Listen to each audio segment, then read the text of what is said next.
Hello, everyone, and welcome to the Radical Democracy Show. I'm your host, Kamali Rose, joined today by our comrade and who is closely, soon becoming the co-host of the show. I keep saying guest host, but he's damn near the co-host at this point. Kwame Norville from Raise Fist Media. What's up, Kwame? What's nice up, to have y'all? you here.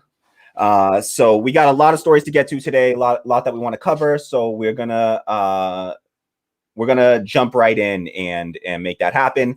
Thank you to everyone for joining us right now. What's up to X? I see you in the comments. What's up to Corey Saylor? I see you there. So shout out to both of y'all. Appreciate y'all being here with us. I'm sure more will come in. We'll shout out everyone as they roll up in here. Please, if you're just joining us and you haven't done so already, hit that like button down below there. Subscribe to the channel if you're not already subscribed, and share this out on social media because YouTube is viciously suppressing our content and we are just not being exposed to new folks. So we need your support in that realm. Really could use the help there. So just hit that share button and send this out. So like I said, we got a lot to get to today, so we're just gonna dive right in. Oh, and shout out as always to all of our Coffee and Patreon supporters. Links are in the description box below if you want to support us financially, and hopefully you do if you can afford it, but only if you can afford it. No pressure or anything like that. All right. So first story that we have up is, I just wanted to cover this because it's even though it's not a full win, it still is a solid, principle stance from a Republican on an important issue. And, sadly, while I wish that this was what was going to ultimately become law, it's not. But in Arkansas, the Arkansas state legislature recently passed legislation through their state house and Senate that made it so that it would deny critical medical care to transgender youth, to transgender minors. So things like hormones and I forget what the other it also included like a ban on gender affirming surgery, and there was one other thing that was included in as well. I apologize for not having that off the top of my head. Anywho, the Arkansas governor, who is a Republican governor, stepped in and vetoed that bill after it passed through the legislature. The governor recently came out and vetoed it, and he gave this press conference on it. And I thought that what he had to say was actually really solid. It was a principled stance for a Republican to take on an issue like this.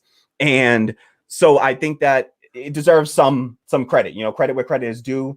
You don't see this every day. You don't see the conservatives and right wingers always having consistent principled stances on things like, big government and things, things of that nature. So let's take a look, listen to what he had to say in his press conference, and then we will come back and discuss. All right. So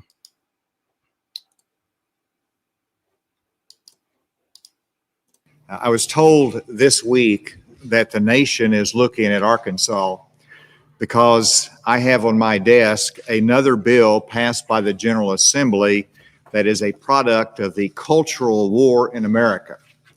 I don't shy away from the battle when it is necessary and defensible, but the most recent action of the General Assembly, while well-intended, is off course, and I must veto House Bill 1570. I have signed the veto of House Bill 1570 today. I have notified the sponsors as well as the leadership in the House and Senate as well. But I wanted today to explain a little bit of the reasoning. If House Bill 1570 becomes law, then we are creating new standards of legislative interference with physicians and parents as they deal with some of the most complex and sensitive matters involving young people.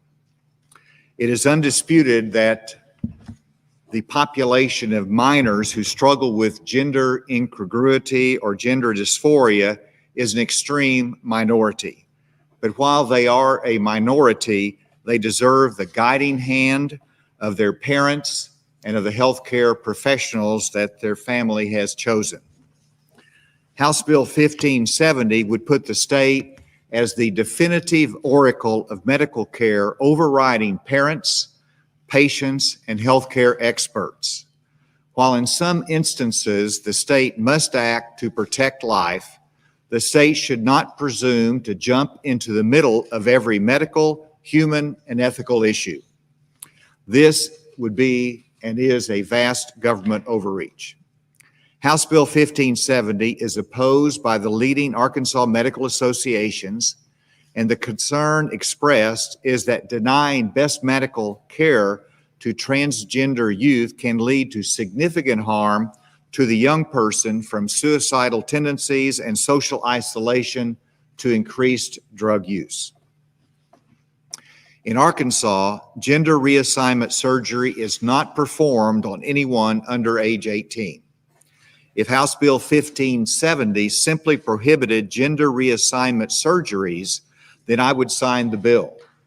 But the bill is overbroad, extreme, and does not grandfather those young people who are currently under hormone treatment. In other words, the young people who are currently under a doctor's care will be without treatment when this law goes into effect. That means they will be looking to the black market or go out of state, if they can afford it, to find the treatment that they want and need. This is not the right path to put them on. Finally, I understand that the General Assembly will likely override this veto. House Bill 1570 had overwhelming support when it passed the first time, and as you know, it takes a simple majority to override the governor's veto in Arkansas. I'm hopeful, though, that my action will cause conservative Republican legislators to think through the issue again and hopefully come up with a more restrained approach that allows a thoughtful study of the science and ethics surrounding the issue before acting. Government under a conservative philosophy should be restrained. This is an example of where restraint is better than overbroad actions that interfere with important relationships in our society.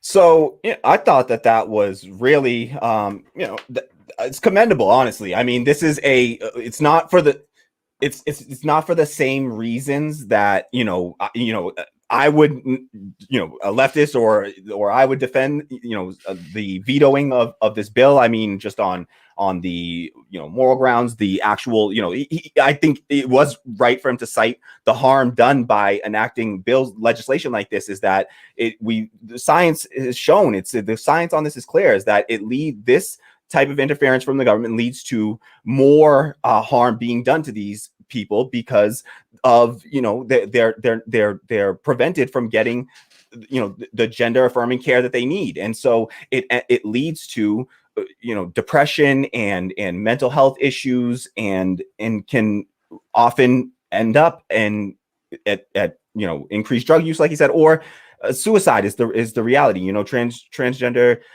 youth and even adults face disproportionate levels of suicide rates, so much higher suicide rates. So I thought that this was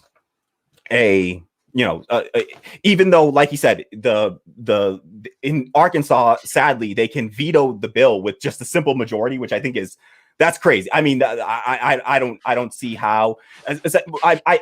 I don't know. I won't get into that argument right now, but they can veto the bill with just a simple majority, which they have in Arkansas for the GOP. So they're going to be able to, to override the veto. So they're going to be able to override the veto here, and they likely will. That's unfortunate, and it really sucks, because this is a critical, this is such a monumental. This is the first state to enact this kind of anti-trans legislation. So nowhere else in the country do they have any legislation like this, and it's going to, like he cited here, it's going to, right in the middle of some people already receiving this care, it's going to stop them right in the middle of this. And only the people that can afford to, which is, of course, the wealthier people, are going to be able to get the care that they need by going outside of the state or on the black market, where you then put people in further danger because it's unregulated. It's just a more, you don't know what you're getting yourself into when you can't get, the correct professional care.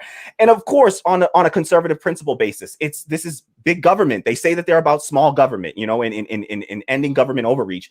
The government has no real place inside of, in making decisions on individuals, personal bodies and over their bodies and their lives. This is the same thing that they try to do in the right wing. That's so inconsistent with their ideology, with their anti-abortion, ideology, and they try to enforce that through the government, even though they say that the government should be smaller and that's supposedly a conservative principle, smaller government. The reality is they only want the government to be small in instances where it's helping marginalized people. That's where they want to cut back on government, is anytime it goes to help any marginalized group. That's when they want to cut it back, or poor people, or anything, or anyone, as long as it's it's part of their sort of. And I like that he cited the fact that it's a culture war kind of issue. This is where they focus people's attention onto these cultural issues and make people think that, somehow trans, youth are somehow the danger and the ones harming you somehow.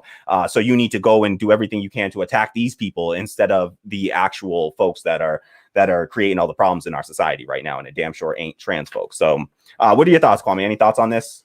I can't believe I'm going to say this, but while he was talking, I was sitting there thinking in my head, like, damn, that man's spitting. Like, I was like, I got confused for a second there. I didn't know where I was. But no, like, it's consistent. It's actually being consistent to your morale and your ideology here. Typically, usually they'll have those inconsistencies, but like, even like you said, even if it was for not exactly the same reasons, like him sticking to like his morals and whatever way he got there, he had the right take. And, we don't ever accuse us of not being fair representing all different takes. Last time we linked up a couple videos ago, we were talking about Amin Bundy when he came out and had the right take. So, when we see it, if you don't see us praising conservatives, libertarians, different type of people, it's because they haven't earned it. And when they do, just like this, we're going to stand up and be like, yeah, this is right. Do this more often. And we'll praise you more.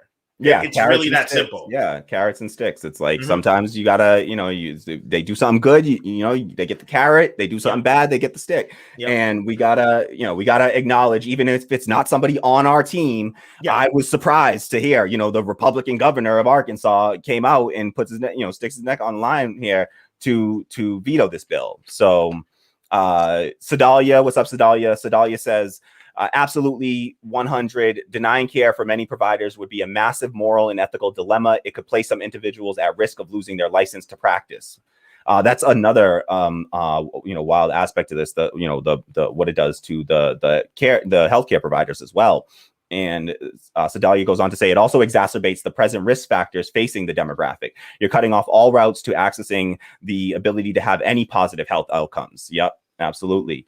X says kudos to that governor. See, like, absolutely, we credit where credit is due. X goes on to say, refreshing to hear someone talk who's not full of shit for once. Yeah, like this was a really, and I like that we can give credit. We're not sitting here with this tribalism of like, it's the Republican Party, so everything they do is bad. Everything that Democrats does is good. No, you got to have a nuanced take on this and be able to call out, whatever party it happens to be, whatever, team they happen to be playing for, and give credit where credit is due and when it's deserved. So, and I do think that he was sincere in this moment, and it was deserved here. It's not just some sort of like political ploy of his or anything like that. This stands to have he doesn't really gain politically from this, sadly. It should, but in Arkansas, it just isn't it isn't as popular a political position. And so it doesn't help him to politically to do this. It's really just him having sticking to his principles. So Sedalia says, I don't understand the need to micromanage every element of trans lives. What's next? Telling us how to wipe our ass? Exactly. Like, this is, it's just such overreach, and the need to and this is where and when they talk about big government versus small government for the right wing, it's so inconsistent, because you want small government every time we talk about Social Security, any kind of any federal jobs guarantee, the government coming and implementing a minimum wage. That's all government overreach to the right wing. Anytime that it helps, working class or poor people, it's always government overreach. But then in the case of like we said earlier, a case of abortion, case of birth control for women and people with vaginas, case of this type of healthcare for trans youth. Like this is where why is it all of a sudden now they want the government to come and step in micromanage, like you said, Sedalia, to micromanage, to get into these personal matters that and this is also the party that says they're all about family values, the Republican family values. Well, leave it to the family then, right? Leave it to the family, leave it, to the institution of the family to decide together to do what they need to do to get, the care that they need, and leave the government out of it. They have no business there. What kind of bureaucracy are we creating just in order to have this authoritarian control over these people's lives? Just stay the fuck out of their business. Like what is it? Who is it? It's not hurting you. It's not harming you in any way. Like this doesn't, and this is like the libertarian perspective of like, there's no aggression principle here from a libertarian perspective, because they have this whole anti-aggression principle is like one of the fundamental principles, and there's no aggression happening when when a trans person is getting the healthcare they need. It doesn't affect you in any way. Just mind your fucking business, and then you don't have to worry about it. And then you don't even have to think about it if it's not affecting you directly. If you're not concerned about transitioning, then just stay the fuck out of their business too. Like I hate this, you see the same thing with people that are like this fight against gay folks, or it's been the same fight. It's like, just mind your fucking business. Like if you don't want to see if you don't want somebody to be, if you don't want to date someone of the same sex, good for you. That's your decision to make. Why the fuck do you feel like you have the right to tell somebody else what they can do in that regard? Like this is not us trying to protect society in any way. It's just us trying to control other people's lives, and it's definite government overreach. So glad that he vetoed it. Sad that it's likely the veto is likely to be overridden, and the law is likely to be enacted, making Arkansas the first state to have this kind of anti-trans legislation on the books. And I will hope that it can be repealed in some way, but we'll have to see, because other places have done like Utah recently had like a ban on porn too. I was going to cover that story and then just never got around to it. And Utah banned porn, and that was another example of like the right wing like overreaching into people's personal lives, and they banned porn on cell phones. And I just once after Utah banned, no, it was actually in 2016 when Utah made porn a public health crisis. So in 2016, Utah became the first state to make porn a public health crisis, to declare it a public health crisis. And then multiple states followed after that. Like 10 states followed after that and did the same thing and declared porn as a public health crisis. This is hilarious when you look at the actual real public health crisis that we're facing right now and the absurdity of that. But just know that when legislation like this passes in one place, it isn't beyond the pale to think that it will have, ripple effects in other states. So really worried about that. That's a big concern. And it just shouldn't exist anywhere. We got to do everything we can to get this law repealed, because this is going to harm people. Like, let's be real. People will be harmed by this legislation. This is going to hurt people. It's going to hurt trans people. And we can't accept that. We can't allow that to happen. So got to speak out against it, got to draw attention to it. Kudos to the governor, but absolute shame on the state legislature. And if and when they override this veto, we'll be back talking about it and doing everything we can to try to fight to have that repealed. So Sedalia says denying access to care has no logical benefit to the world. Even in comparing costs, we are a very small percentage of the world, and even to the extent of gender affirming care, we all don't access. Yes, and exactly. Not every trans person accesses that, and like Sedalia was saying, the argument about and it's terrible that we even have to try to make this argument. I hate when we have to try to make the economic argument for these things that should just be moral. Of course, most of us we've made that moral conclusion already, but really the even on the economic toll of it, they're not acknowledging the fact that, okay, for all of the costs that might be associated with people getting the care for the gender affirming healthcare, there are all kinds of costs of, when those people end up in the healthcare system, because of, drug addiction, self-harm, or the cost of, one, you can't even talk about, how do you put a cost on a human life? Tell me what the value of a human life is. But you're talking about people, being put at risk of higher risk of suicide at that point. So you're talking about people losing their lives. What's the cost to, the family, the community, of a human life, and all the costs associated with burying a person and a funeral and all those services. So there's costs associated with denying these people the care that they need, and they don't acknowledge that. So economically, even though it's a small amount of folks, I would make the argument that even it's not even like it's the argument has to be it's not going to cost that much. It honestly probably costs more, and especially if you value human life, it definitely costs more when we block people from accessing that care. So I think it even goes even worse than that. But great point. I totally agree.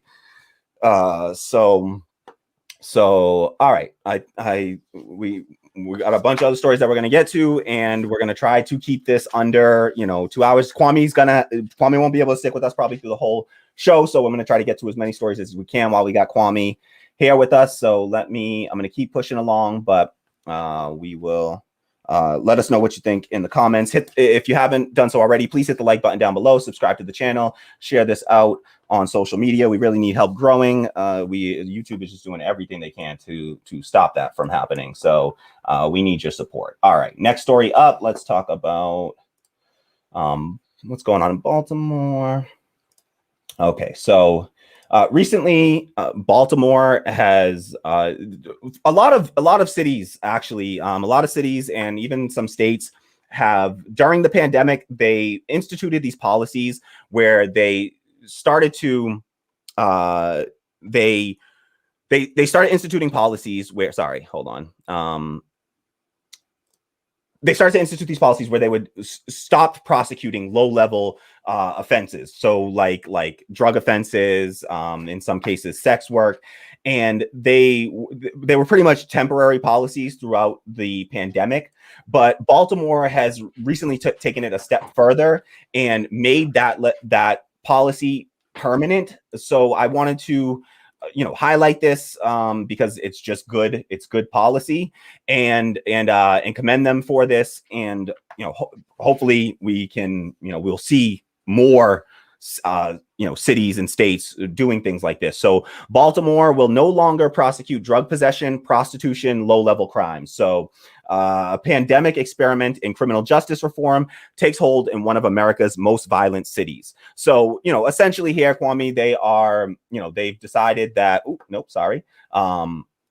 so essentially here, they've decided that they will stop the prosecution of, this isn't full decriminalization in the sense that when you fully decriminalize, it's to put, it's removing or enacting legislation that would prevent it, period. This is more of an instruction from the Attorney General that tells them to stop prosecuting these crimes. So it's effectively decriminalization because people will not be criminalized for the behavior, but it's not as strong of a form of decriminalization as actually doing it through law and through legislation. So where it's explicitly said, this is no longer a crime. You need to actually remove that crime from the books so that it's not even, because then you don't have the problem of like people being even arrested for this and then not prosecuted. I don't want to see people getting arrested, much less prosecuted. Under this situation, people can technically still be arrested for this. This still leaves that power in the cops' hands, and it's really up to on an individual basis for the cops whether or not they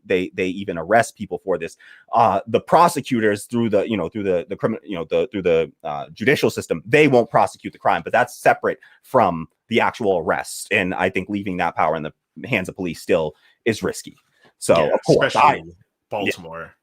Yeah, absolutely. Yeah. I personally advocate for full drug decriminalization. I believe that all recreational drugs should be decriminalized. All sex work should be decriminalized. We can talk about legalization, but the very first step we need to take is decriminalization. Yes. We could talk about legalization because legalization does help to combat the black market typically, but I have some, ethical, moral sort of things around legalizing things, something like sex work under capitalism, because then we're talking about allowing some handful of people to exploit workers for their bodies. And I don't agree with that. I think if we're talking about, these sex workers having democratic control over their organizations and being able to control and be empowered that way, then sure, that is something I would support for full legalization of sex work. But until then, I do support legalization of all recreational drugs. Don't support full legalization of sex work until we get out of a capitalist system, because I just don't want to see some capitalists profiting off of the labor, sexual labor of other people. So that's my thoughts. What do you think about the what they're doing in Baltimore there? Kwame, how do you feel? It's a good step. Like you said, I would love to take the power out of the hands of the police, but it is much better to kind of just not give them the incentive to go out of their way to chase these things. The impact is always better. We know that like over policing doesn't work. Like criminalizing this stuff doesn't work. It doesn't make it safer for anybody. The more interactions you have with police, the less good it is. So if there's less reasons for them to stop you or to be in your business, that is less opportunities for things to go wrong. And this doesn't just benefit the people, always to, play to the other side, I guess. Like, you should be happy for this, because like if you're that worried about how dangerous your job is as a police officer, this is less interactions where something could potentially go wrong. If you're worried that much about the sudden scrutiny that you're under of all the eyes that are watching all of a sudden, these are less interactions where something can go wrong, where you might be put in a bad situation.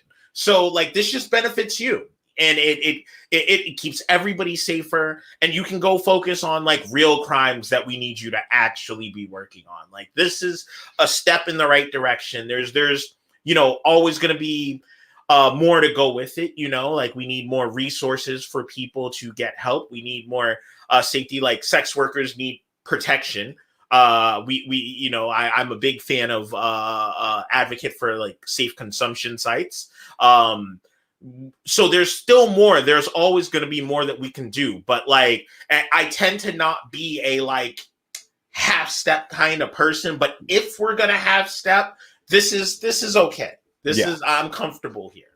Yeah, and I think that what you said there, about like for in the case of decriminalizing or legalizing drug use and recreational drug use, having safe injection sites or safe. What did you say? I said injection. Consumption. Yep. So safe consumption sites, because it's not just injection. Not all drugs are injected, and you just need you might be taking a pill, and you still want to have a place that you can do this safely. And the problem. The only thing that ever stops that from going into place is this like NIMBY mindset, like not in my backyard. Like liberals will talk about how they want to, we shouldn't be prosecuting people for drugs and things like that. But then they don't want to see those safe consumption sites set up in their own neighborhoods. They feel like it brings the wrong kinds of people around and that sort of thing. So a lot of that ends up blocking things like that from happening, even in a so-called liberal state like Massachusetts or city like Boston. But I believe in like essentially the Portugal model of drug decriminalization, where it's a more holistic approach, where you also, in addition to decriminalizing drugs, you also do all these health initiatives that will to destigmatize drug use and drug addiction. We should be destigmatizing it, treating it as a health issue and not a crime. There's no reason for a person how can we make it a crime for somebody to put drugs into their own, to put a chemical into their own body. Like, it's just, but meanwhile, we're like worried about putting chemicals into your body, and they want to like legislate that. But then these same people are like, let the fossil fuel companies burn whatever they want into the air, and people can all inhale those fumes and drink toxic water, and will put lead in the water and Flint and cause neurological disorders. But they're worried about what chemicals people are putting into their body to like have a nice time or go out to a party or just relax and chill, if it's the case of like weed. So I absolutely believe in a more holistic approach. In Portugal, they destigmatized it. They gave health treatment. They at their safe consumption sites, they have medical professionals there who also provide information about the risks and all the risks involved, drug interactions. People need to have this information and need to be able to access this safely. And it all, if our real concern is helping people through a tough time, and the solution is certainly not to throw people in prison and in turn and use them for slave labor essentially through our prison system. And let's be real here. These are the kind of crimes where like the only thing that arresting these people are going to do is put them in a system and lead them to worse crime.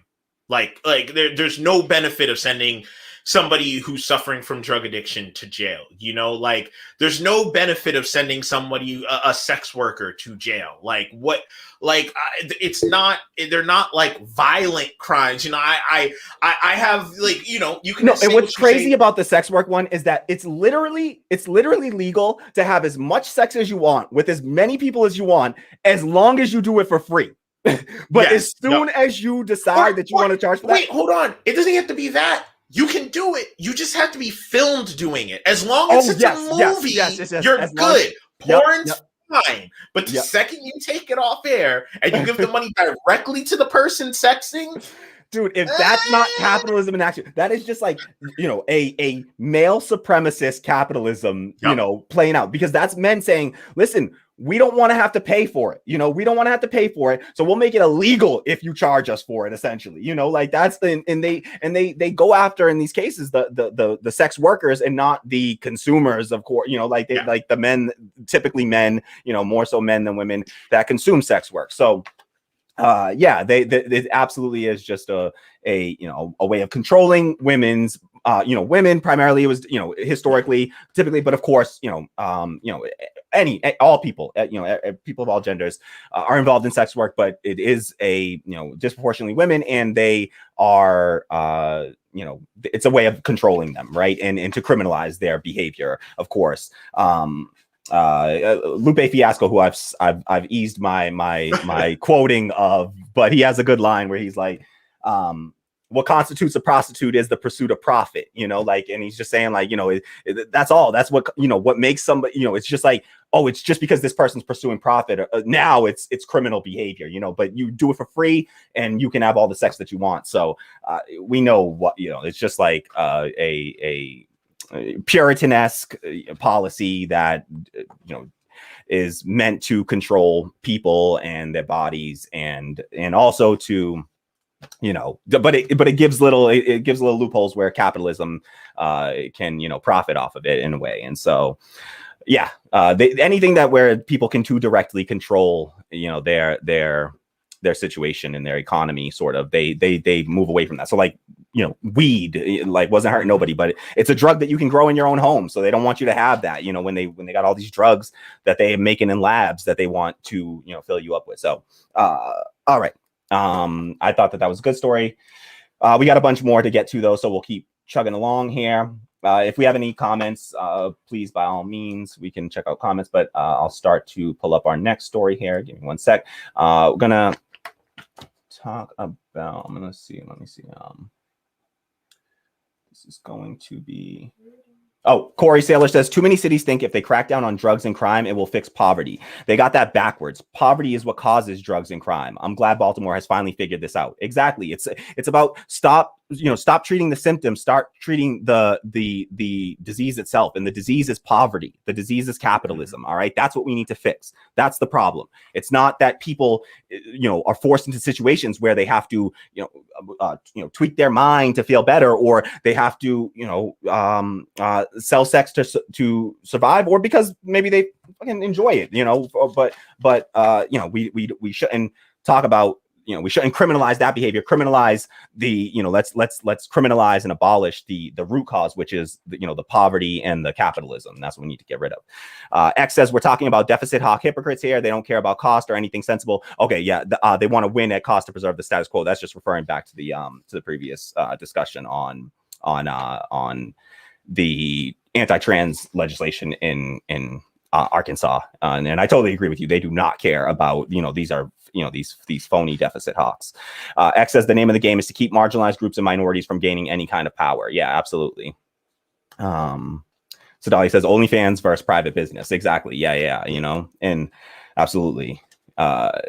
And they've recently, OnlyFans changed over some of their policies too. Recently, their terms of service, and so did Instagram to crack down on sex work for Instagram as well. So it's really, really harsh shit. And there's special provisions in all in these recent pandemic relief bills. There were special pieces of the legislation, special provisions carved out that while they gave unemployment benefits to gig workers like Uber drivers and other, DoorDash and whatever, Uber Eats drivers, these folks. So they gave them unemployment benefits, those gig workers, but they carved out a special provision that said sex workers are denied this benefit. We cannot be given to anyone performing sex work. So they really go out of their way to craft legislation that, will leave those people out of it and hurt those people. So really just garbage stuff. All right, so next up we are going to talk about Joe Biden and some of his pro-cop agenda. First up, we will let's take a look at this story of how police militarization has actually been increasing under Joe Biden. And so I wanted to show you this report. And there's, this is something that Joe Biden could fix with the wave of a pen, like so many other things and so many other ills in our society. Student loan debt could be erased, all federal student loan debt with the wave of a pen. We could have, descheduling of cannabis with the wave of a pen. And we could also have a massive police demilitarization with just a simple wave of a pen. And the Security Policy Reform Institute recently did some analysis on this, and they presented these results. This was published on April 1st, and it is titled, Biden Should Use His Executive Power to Recall Billions in Military Hardware from Police. So through this, they show, I'll just read a couple bits of it. I'm going to read the summary and then we'll read the conclusion of this policy brief. So this is a policy brief that they do.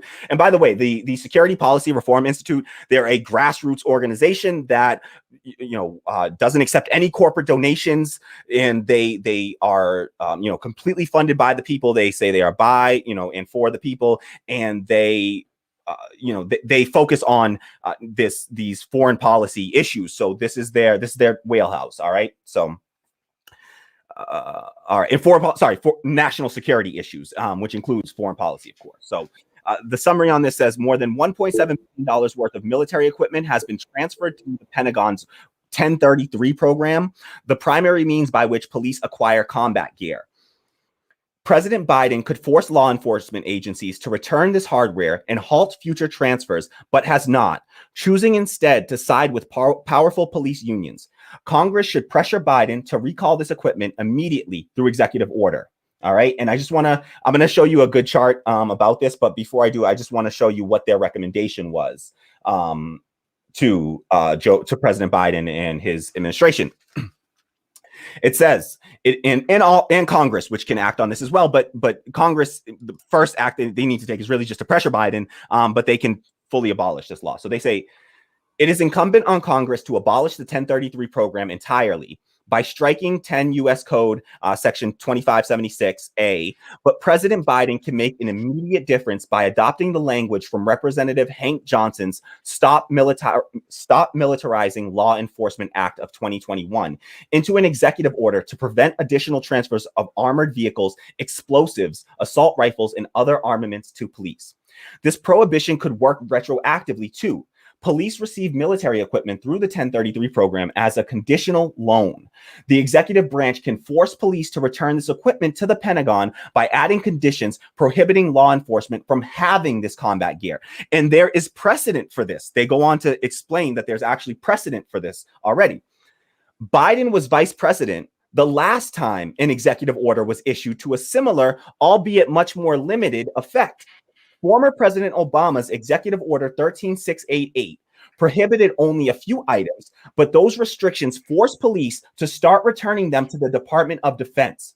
For the short time it was in effect, about $30 million in military equipment, including 126 tracked armored vehicles and 138 grenade launchers, were recalled under the executive order. Because we all know that cops need fucking grenade launchers, right? We definitely need cops to have grenade launchers, right, guys? What?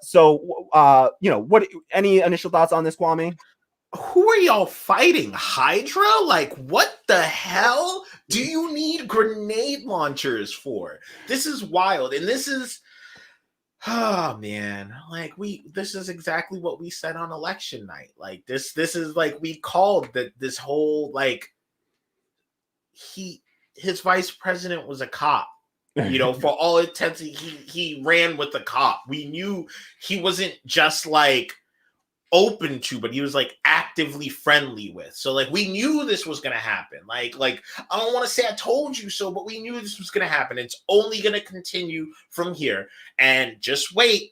When the protests start again, you're going to see it's not going to be any different from Trump as far as the tear gassing and the brute force tactics that the cops are showing up with all kinds of military equipment. That's not going to change. Like, if you thought it was going to change under a Biden presidency, I'm sorry. Like, and maybe he'll prove me wrong. I would love for him to prove me wrong. Hell, we praised the person from Arkansas earlier. So I would love to come back in a week and be like, hey guys, Joe Biden finally did something good.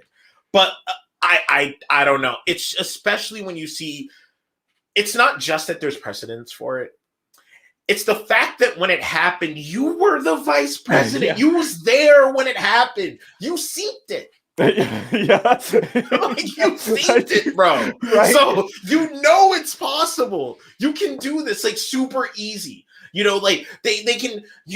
It doesn't matter what you do. Conservatives are going to complain about any executive orders you do. They're going to complain about anything you do. They're going to say it's overreach. You're doing it too much. You're doing it more than any other president in the past. They're going to talk shit regardless. Do you? That's what I tell any of my homies. That's my only advice for you, Joe Biden. They're going to talk smack regardless. So who cares? Just do it. If you have the power, if you want to make substantive change, if you at all were saying that Black Lives Matters at any point, if you were down with that, do it. Just do it.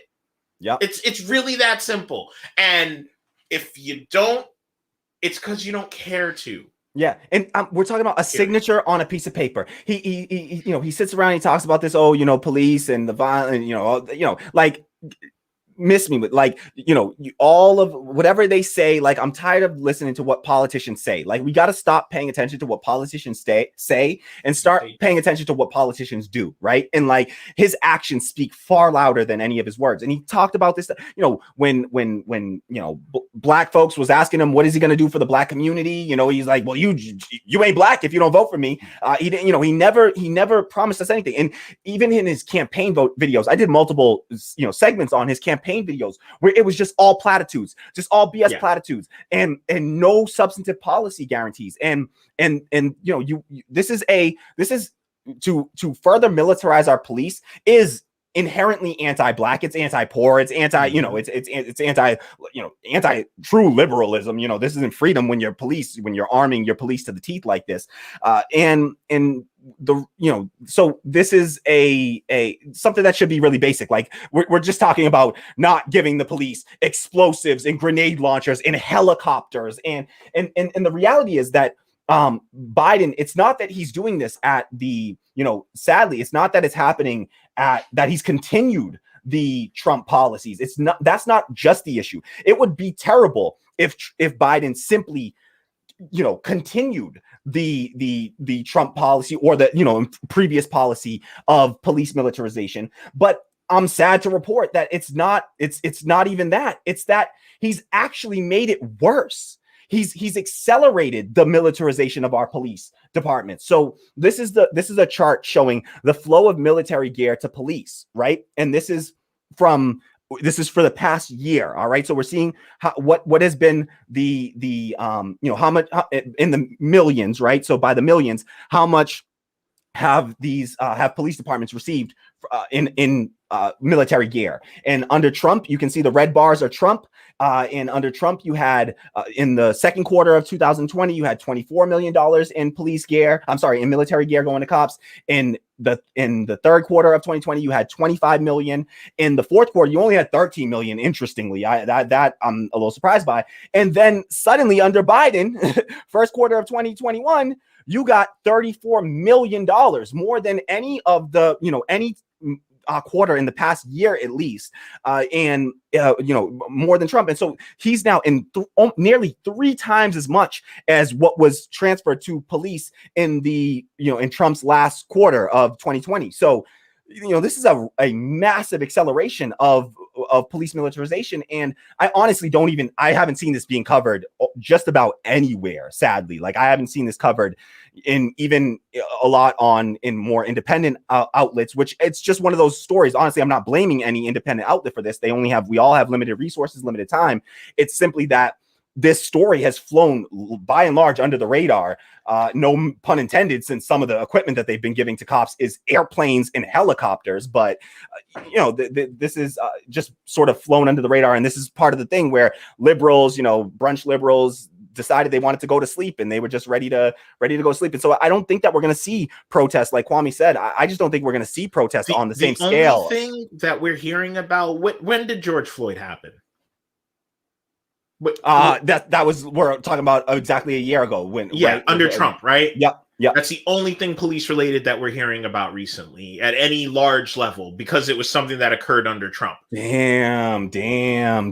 That is true. That is very, very true. Such a good point. Like you haven't seen the same outrage over these, stories like the cops in Chicago that killed that 13-year-old boy. I think it's Daniel Toledo, 13-year-old boy. And there's just not been the same, outrage around this. And we'll see the body cam footage on that one soon. Hopefully, they say it should be released soon. Hopefully, and we'll see what we got to say about that. But yeah, this is something that has sadly gone unchecked. And for all the promises that Biden made, and look at how many black, and this isn't just a black issue. Let's not kid ourselves. Like, I hate when this is often taken and treated as if it's just a black issue, as if black people are the only ones that stand to be harmed by police militarization. But it's all poor communities, but just disproportionately black and indigenous and brown communities. But it's certainly all of our communities are impacted by this, and our lives are put at risk. And especially when we're going to connect this to one other story we'll do, and then we'll do the Kaluuya story. But we'll connect this to one other story about Biden and what he's doing with helping his sort of pro-cop agenda that he's been pushing. And I'm just not seeing the same kind of pushback that we saw under Trump, the same kind of outrage and reaction that we're seeing. And this is what we warned about. This is exactly what we warned about, all throughout the primary, and with once Biden became the nominee. And this is what we warned of. And it is coming to fruition. It is playing out exactly how we predicted. I was hoping that they would prove us wrong. They just haven't. I remember saying it, and I was not to go to bat for things that will be better under a second term of Trump, but at least all of our racial justice and police movement, that all of the momentum from that seems to have just evaporated out the room. Yeah. Right now, the only people still at it are the people who were doing it before it became popular, the millions and millions and millions of people who were paying lip service to this stuff have all gone silent. And the only people I see still talking about it are the people who weren't being heard before any of this happened. And yes, I've seen the same. I've seen the same trend with immigration, and what's going on at the border. And all of a sudden, you got people like AOC saying, "Oh, well, at least it's one, nut hair, better than fucking what Trump did. So apparently we should all be celebrating it, and to criticize in any way is bad faith. And you're a bad faith actor, and you're holier than thou because you want to criticize Biden's, criticize Biden's terrible immigration policy, and talk about, draw attention to these inhumane conditions. But it's by and large been like the Republicans now feigning outrage about the border. Really, they're just doing it because they want to try to act as if, oh, things are worse, under Biden, when it's not, because they actually care about the people that are being harmed. That's the reality. It's so frustrating. It's so frustrating, this like you can't criticize them crap, because like, again, we'll give props when props are due, but at the end of the day we have to criticize them because y'all completely lied, Mr. and Mrs. and all y'all. We gonna push Biden to the left asses. I ain't seen not now one of you doing that. All right, so don't tell me nothing about we're being too hard, because if we stop criticizing and holding this man accountable, ain't no one gonna do it. Literally no one's going to do it, because you're not doing it. You said you were going to do it and you went back to brunch. So like, miss me with all that crap. Yep, absolutely. I saw Corey Saylor put, had that quote. Okay, I see. Corey Saylor says, "Is that a metric nut hair or an imperial nut hair?" Definitely metric. No. Sedalia says, "Standard of measurement, 1 nut hair." Yes, absolutely. That is our new standard measurement here. But Corey Saylor with the great quote. This is MLK quote. The tranquilizing drug of incrementalism, and this is absolutely it. The AOC and the Justice Democrats, and they have taken the tranquilizing drug of incrementalism, where they have just lost all sense of urgency. And we cannot do that. We cannot do that on the left. We have to understand, you have to have a sense of urgency as urgent as the person that is struggling the most in your society. Yes. Like, you got to have the sense of urgency of the people at the absolute bottom, because that's who we're out here to try to make life better for, and who we're supposed to be out here protecting. So you got to have the sense of urgency that a homeless person has, that a person, one of those migrants in these detention facilities, a prisoner in our jail system. You got to have the sense of urgency that they have, locked up for non-violent crimes right now. We got to have a sense of urgency that those people have, that the person that just lost their job, that's under the weight of medical debt, is filing bankruptcy for over medical debt. We got to have their sense of urgency. We can't have a sense of urgency of somebody making $175,000 a year, who's already vaccinated and has the best healthcare in the world. Like, we can't do that. We can't afford to do that. We are bleeding out. And like I always say, what the hell is a band-aid to a bullet hole? It's fucking nothing. Incrementalism will never save us. All right. We need to fix the actual wound. We need to make substantive change. It's just unacceptable. And we're gonna have to do what we have to do to get there. But it looks like Kamali is having a brief moment of technical difficulties. Let us see here. Maybe we'll take some comments while he gets back up and running. Or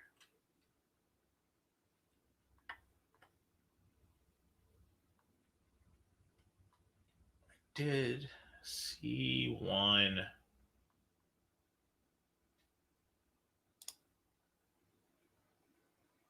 So I did see Max Johnson say at Radical Democracy, "I know it's a strange idea, but if all police officers were robots, there would be no racist police because robots can't be racist." I saw the super producer answer that, but definitely did want to dip in on just comment Skynet, fam. No, but seriously, we can't rely on that, because they get programmed by someone. And more often than not, those people will have some forms of biases. There are reasons why certain voice assistants took a little bit longer to be able to understand different accents, like they don't understand my mom and aunt's heavy, thick Bajan accents. There are, I remember they did that test. I think it was either auto webcams. They did one for the electronic things in the bathroom, the like soap dispensers, where they don't always recognize black skin. And that's just because we don't have a lot of diverse people being represented in these industries, especially in the tech industry. And even if they are working, they're not exactly or always the ones calling the shots. So little things like that are going to slip through the cracks. And it's not always something nefarious. It just may be like, we didn't think to have someone with a darker skin complexion test this thing out.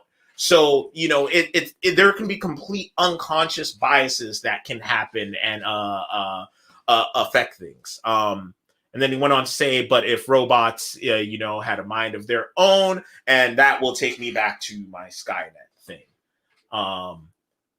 Yeah, no, but I mean, I just wanted to, touch on that and give my little opinion. I see that our awesome super producer definitely gave some good points. The issue is also not racist individuals. It's racist policies as well. So even if the robot itself is not racist, the policies they enforce would enforce existing white supremacist and capitalist laws. Yes, that's another great point, because we do have laws. People always try to say the got you of, point out a racist law that's actually written racist. But we know that certain laws will more negatively, disproportionately impact certain demographics. There are laws that, just on their face, like maybe that we should go a little easier on. So yeah. Also lovely exchange, the producer was typing, but it could be the same robot. I too would be impressed if that was Kamali doing a magic trick or a robot. We are unfortunately not that high tech yet where we can have automated assistants like that. But if you do want to help out on us getting there, please make sure that you like, share, and subscribe, and support the Radical Democracy Show on Ko-fi, ko-fi.com/radical democracy, or at patreon.com/radical democracy. You can also support me if you would like at patreon.com/raisefistmedia. Go check out and like my YouTube channel. We do a little bit more pop culture-y stuff over there, but still very much so filtered through a leftist lens. Haven't got it. We still, are slacking. Don't worry. The Frederick Hampton discussion video review is still coming. We're still working on getting that out to you, which is topical because our buddy who played Fred Hampton will be making a, spoiler alert, less than stellar appearance coming up soon. Let's see. Corey Saylor says most racist issues aren't some dude saying N-word with the hard R. It has to do with policies baked into the system, redlining, drug laws, more heavily enforced in poor areas, etc. Absolutely true. And the law, policing, a lot of it as it is, like, even if we went with the best intentions, it doesn't work. Like, as we're doing, our system as it is right now does not work. We see that the most over-policed areas are not doing better, and they don't over-police the nice neighborhoods. They don't over-police the suburbs. You don't see tons and tons of cops cars rolling through there like that unless there's some type of crime that they're going to attend to. It doesn't happen, and yet they're doing just fine. And the neighborhoods that the cops are in 24/7 patrolling around are the ones where they're not doing fine. So yeah. And yeah, so sorry about that, y'all. I'm a fucking idiot, and my laptop power got audio though. Oh, but that's still... no problem. Okay, audio still fucked up at all. Still can't hear you. Oh damn. Okay, I'll be back. And he'll be right back again. Gotcha.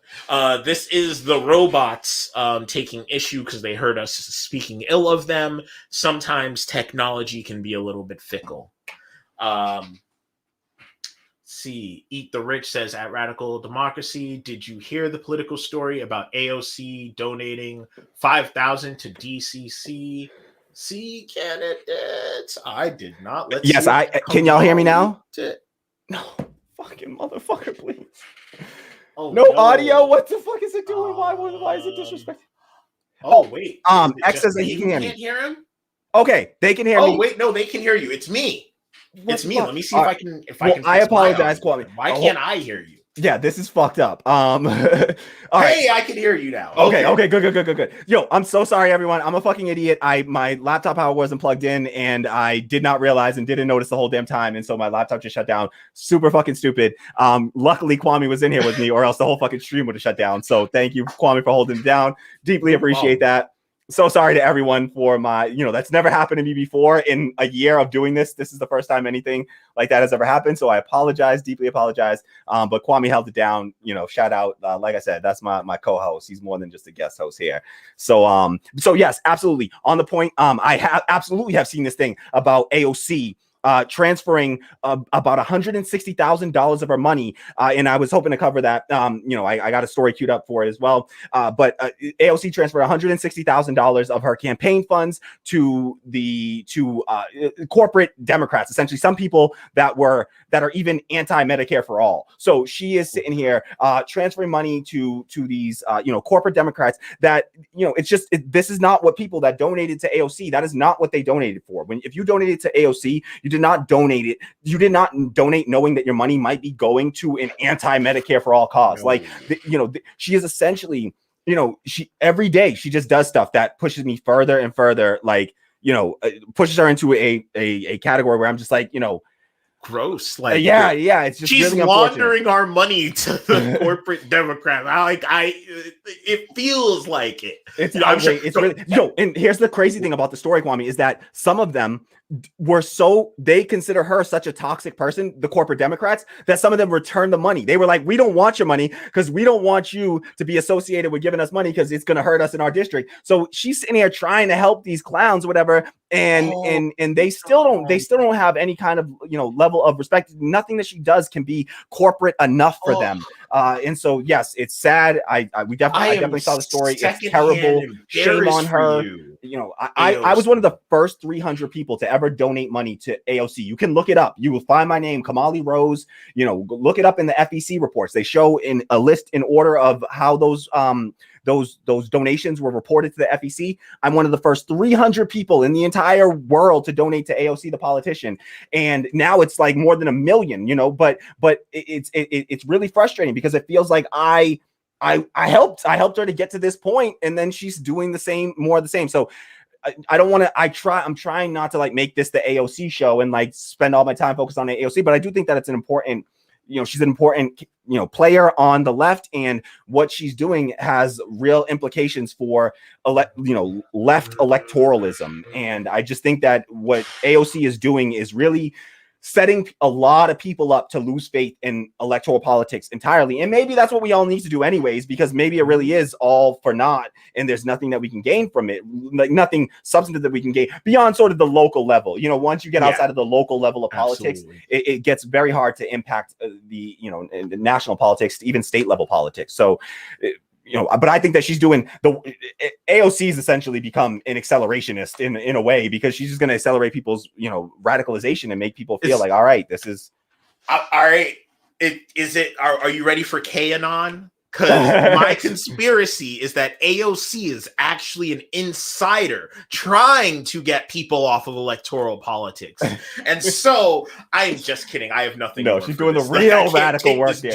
She's a real radical, the way she's turning people off of electoralism. All right. From the inside. And that is why on October 3rd, she's going to make an announcement. No, let's go.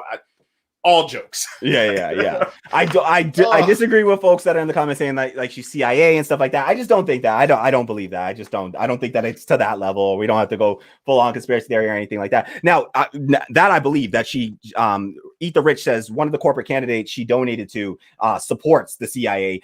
That I wholeheartedly believe. I haven't confirmed that myself, but that sounds definitely believable. I think she's saying the candidate she gave the money to was CIA, not AOC. Shit. Okay, Alyssa Slotkin. Yeah. Okay, not AOC is CIA. Yeah.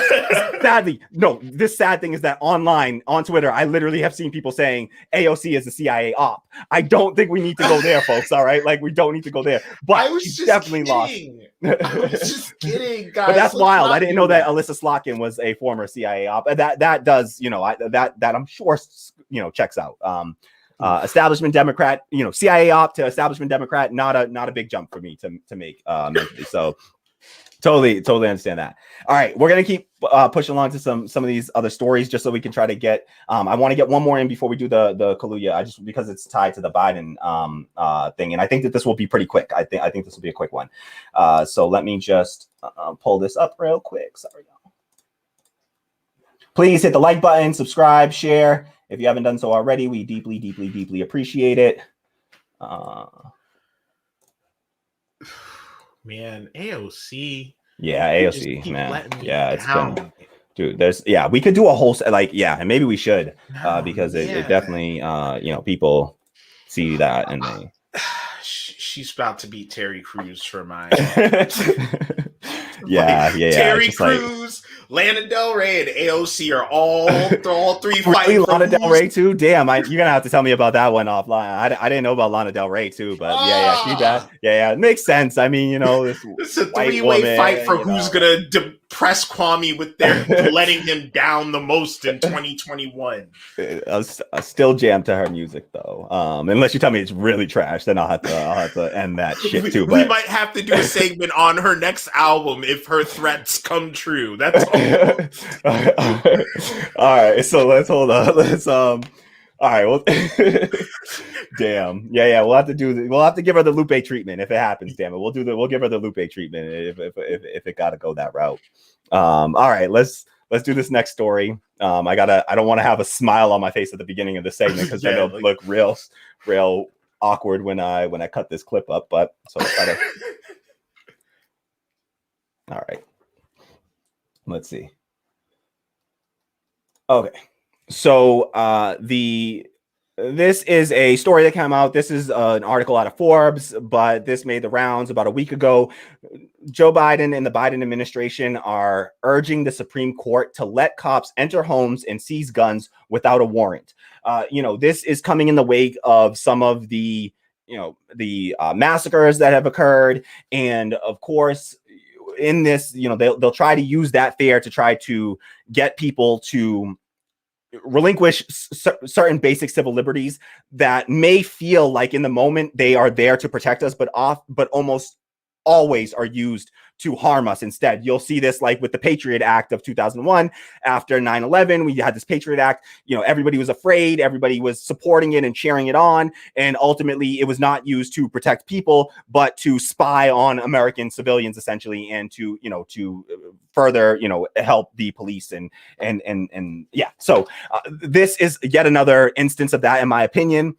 We have all kinds of things that we can do to prevent the types of mass shootings and massacres and gun violence in this country. There's an economic component to it as well, not just the sort of cultural component of it, but the economic component.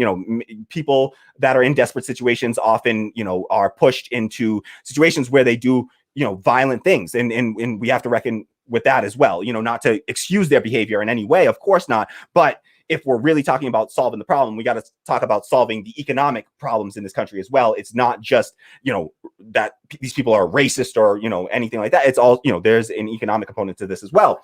And, so what's going on here? I'll pull up, we can pull up two other parts of this article real quick, but I'll just read from the article. Give me one sec. I had to pull these up because the article is in such a bad form on the online with all the ads and shit. I had to pull it this way. Sorry.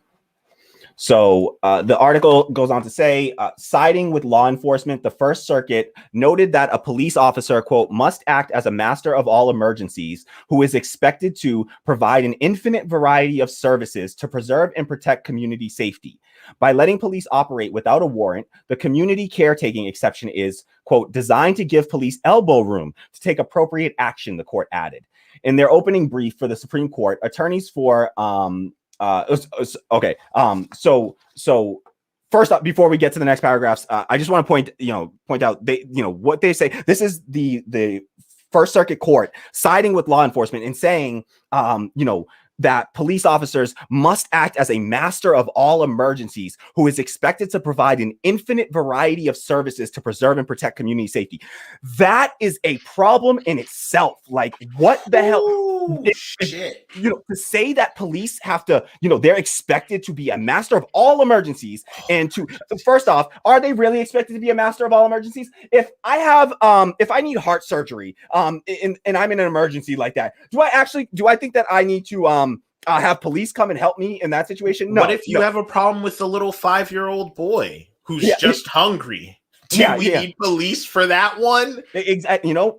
So to say that they're supposed to be a master of all emergencies is just BS. And in putting this on, trying to lay this burden on them, is what gives them the authority in the first place to go out and do all the things they do. Because then they turn around, they say, well, you guys have us doing everything, so we can't be them. We're the jack of all trades, master of none, really. So into the idea that they're expected an infinite variety of services. No, this is what we talk about when we talk about defunding the police, is to stop this, end this idea that police need to be the masters of all emergencies. We have other people. There are paramedics are there for emergencies. Ambulances are there for emergencies. Mental health care professionals are there for emergencies. Like, we got plenty of people. Homeless shelters are there for emergencies. Like, we got plenty of other people and services that can handle these emergencies that don't carry around guns or grenade launchers.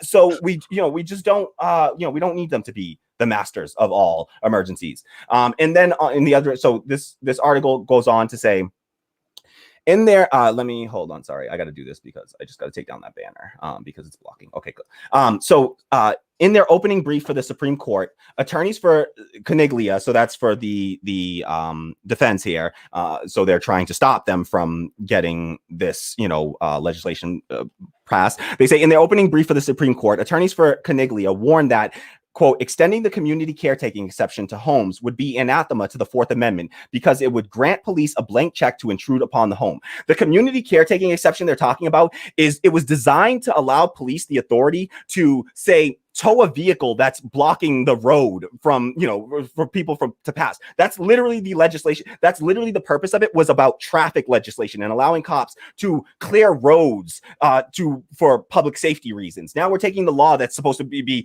oh yeah, you can tow a car if it's blocking the roadway, and endangering further people, to, you can just without a warrant roll up into somebody's house and seize seize items, based on, without having a warrant for it. Kwame, any quick thoughts before I read this last little tick of it? I just had a question. Did Breonna Taylor get justice when I was asleep or wasn't paying attention or something? Because after that happening, I can't imagine my thought process being, let's make it easier for police to kick in your door and end up in your freaking crib. What the actual, like, George Floyd, cop vice president. Breonna Taylor, let's get rid of warrants. What are we doing? Like, what are we doing? No, I don't get it. It's really frustrating because this would give those police in that Breonna Taylor case even more leeway to say, even more of an excuse to say, well, we had the authority here. It was on good reason. We don't need a warrant. And not for nothing, like, the amount of times that they get it wrong and end up at the damn wrong house that they're kicking in doors is just unacceptable. And if they're doing stuff like this, then they're going into a house that they think already has guns and that person's a risk, which is why they're probably making a case to seize the guns in the first place. So they're already on edge. And then they can just kick in and no, this is going to put people in danger. This is going to increase our carceral state. And the ACLU has pushed back on this. The ACLU is the American Civil Liberties Union. And they have come out and they push back against this. And let me just read what they said here. So this article goes on. That fear is not unwarranted. in jurisdictions that have extended the community caretaking exception to homes, everything from loud music to leaky pipes have been used to justify warrantless invasion of the home, a joint amicus brief by the ACLU, the Cato Institute, and the American Conservative Union revealed. All right. So this is where you see left organizations and conservative organizations banding together against this type of legislation. But Biden and his administration are urging for this to pass. And again, this has been used in the cases. Look at what they said. It's framed as warrantless seizure of guns, but in reality, how it's actually executed is that person's music is too loud. We can go and invade their home without a warrant. Like, that's what actually happens. Whose music do you think is going to be too loud? Whose music do you think is going to be too loud for other people, for the neighbors, right? I can promise you, if you're blasting your Kenny Chesney, you're fine. All right. If you're bumping Danger Zone, you're probably going to be okay. Yeah. I know it wasn't Kenny Chesney. I did a shift to a different song. I know that's Kenny Loggins. That's Kenny Loggins. I know. The Kennys, Don't throw that correction down there. I know those are two different. But yeah, it's wild. What in the actual hell? And this is like my issue with liberals, where they over course correct on the gun control issues. Like, guys, we've got to ease up. We cannot keep supporting this because it always disproportionately impacts certain people a little bit worse. So, and I understand where the fear comes from as these shootings continue to happen. I'm surprised. I honestly thought this would probably happen sooner after what happened at the Capitol. Honestly, I thought they would have started pushing this kind of legislation a little bit quicker. But this is terrifying. This is really, really scary shit. Yeah, we just got to be careful, calling for legislation like this. I know, it feels scary, but the reality is there's been a lot of cases where they knew about, certain people. They didn't even try to intervene, and the FBI knew about certain, mass shooters and stuff. It's not going to be used. It doesn't end up getting used to actually protect people and save lives. It just gets used for, this state misuse and abuse of power is all that it ends up doing, in allowing police further excuses to enact violence against poor, Black, brown, other marginalized, indigenous, and other marginalized communities. So we just have to have we should have a reflex that rejects that sort of this sort of legislation. It only serves to take away basic civil liberties, and we just can't. We cops already have too much power, too much leeway. We can't go giving them more. We don't need to further empower cops right now. We just need to, there are many other measures. I support, mandatory, background checks on all gun purchases. I support limiting ammo, magazine capacity. I support banning, assault weapons, fully automatic assault weapons. I'm sorry, if you're a hunter, you don't need a fully automatic AR-15 in order to go and hunt deer. All right, you're just not that great of a fucking hunter. If you do, I don't know how you're gonna eat that animal when it's got 60 bullets littered all throughout its body. So you don't need it for hunting. Let's not kid ourselves. All right. Those are my thoughts on that. Any lasting thoughts on that? We can also take some comments if there are any comments on it. Corey Saylor says, master of all emergencies. That is exactly why a 13-year-old autistic kid got shot. Yeah, exactly. The idea that they are the master of these emergencies when we see so many people being harmed by police is absurd on its face for them to even try to make that argument that they are a master of all emergencies. They have proven time and time again. The wild thing was the part where they said that, to give them a little bit more elbow room. They've got way too much elbow room. We have too many black guys from catching those elbows. We need to have less elbow room would be the preferential thing. That would be what we would actually want. Defund the damn police, not just financially, but responsibility too. There's a lot of things we need to take from them. Jeez. Yeah. Yeah, this was, I'm, shame on Biden and this pro-cop agenda that he's pushing. And this is happening all while people are, telling, you got AOC telling people that they are, we're bad faith. It's a bad faith critique if you criticize Joe Biden in any way, or it's a privilege. It's a privilege thing to say, Joe Biden, nothing's going to get done under Joe Biden, when nobody is ever saying that. That's a bad faith argument that she's making. Nobody ever said that nothing was going to be done. Of course, something's going to be done. What we're saying is not enough is being done. And in some cases, we're moving backwards with Joe Biden. And we should absolutely, it is not privileged in any way to make this critique. I would, who's privileged? Me, a poor, like black dude, working class, unemployed, like no public health insurance, or the $175,000 a year congressperson who's already been vaccinated and has the top healthcare in the country. Like, come on. And one of 535 people with the power to enact legislation in this country. Who is really privileged here?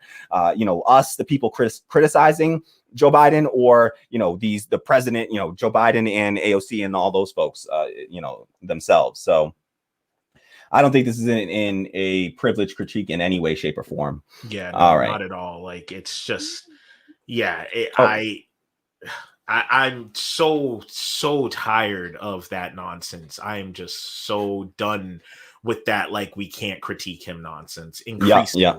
And like, no, it's foolish. It's foolishness. But I mean, to be fair, we got to give him credit where credit's due. He is doing some things better than Trump, like militarizing the police and making sure that they can get access to our homes easier so that they can tow our guns away.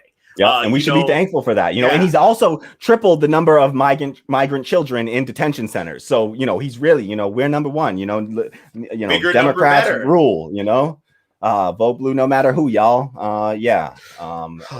Man, it's frustrating. It is frustrating.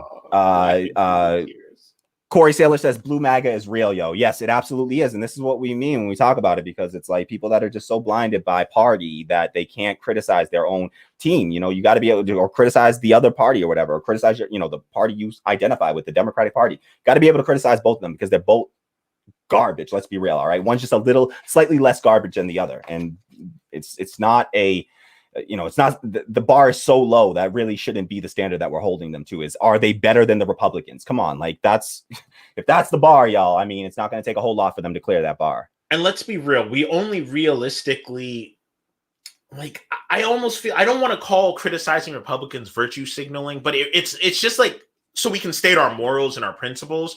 We critique the left who identifies with us because, like, they're the people that we can maybe actually affect to get change done. The Republicans aren't going to fucking listen to us. Yeah, do you think conservatives are tuning into this show? Like, do you think they give a damn about, like, progressives, leftists, socialists? Like, they're not going to listen to us. So of course we have to critique you, because we have to push you in some direction. Like, maybe try meeting us in the middle like you constantly do to the people on the right, and see what happens. Wild thought, I know. Like, just give it a try, please. Yep, absolutely. All right, so we'll do we have any other comments that we need to get to? Well, we'll push along, and then we can take some comments at the end. I want to get Kwame. I want to make sure that I get this story in before Kwame has to head out. So we'll do the story, but then if you want to stick around, you can stick around for as long as you want after this, and then just pop out whenever you gotta. All right, so next up is a little bit of some anti-blackness on SNL. So and this was an interesting story. So we'll show. So there was a skit on SNL. Daniel Kaluuya hosted SNL. He is the actor from the what do you call it? The main actor. I don't know what the hell that's called, but the star of Get Out. And also he played Fred Hampton in the recent movie Judas and the Black Messiah. And he's taken on these roles of like these sort of like, what would they're like pro-black roles. I don't know how to frame that. Kwame, you might be able to. Typically movies that have like a social commentary in a more pro-black way. Yes. Typically. Yeah. I mean, he's done a couple other like roles here and there, but like his claims to fame, and he was also in Black Panther, you know, which was even a lighter affair, but still very pro-Black. Who would have thought? Yeah. So he did this skit on SNL, and it was essentially this. They were trying to frame it. It's. I'll play the clip. I'll play the clip. This is from the skit that he did on SNL. This is about a 2-minute clip from it. We're gonna get demonetized for this, guaranteed. I just pray that who is it? NBC for SNL doesn't fucking cut our stream. So let's hope not. But I'm gonna play this clip. It's like a 2-minute clip. Please don't friggin' block us and end our stream, NBC, if we do this. Okay. All right. So let me just share this with y'all, and then we will come back and discuss. And essentially, do you want to like set up this clip at all, Kwame, or like help people like context, give some context? Is, I think it's called Will They Get It? Will You Take It? And it's basically a game show about whether you'll take the COVID-19 vaccine. Okay, yep. And Daniel Kaluuya is playing the doctor, and this is him like trying to convince his family, host. I believe. Yeah, he's like the Dr. Alex Trebek character. Yep, exactly. And he's trying to convince his family here. All right, so we're gonna listen to this little part of the skit, and then we'll talk about this.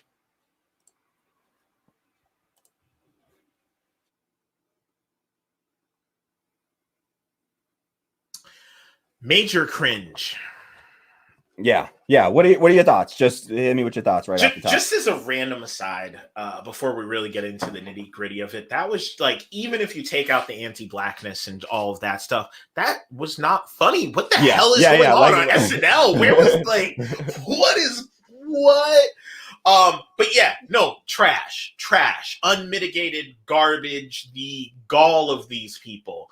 The thing that, and SNL often falls into these kind of like lightly to less lightly anti-Black tropes quite often, they'd taken a beating a while back when they made fun of the woman who had the situation with the Gorilla Glue incident. Yep. They just love to poke fun at Black folks who aren't doing anything but trying to goddamn survive for whatever damn reason. And I believe in like the George Carlin belief of comedy, that you use your comedy to punch up, and that was not what this was at all in any way, shape, fashion, or form. I already had my first vaccine shot. I'm scheduled to get my second one, thankfully. So that's my stance on it. I believe in it, but I understand the hesitation specifically of Black and brown individuals and marginalized people in this country.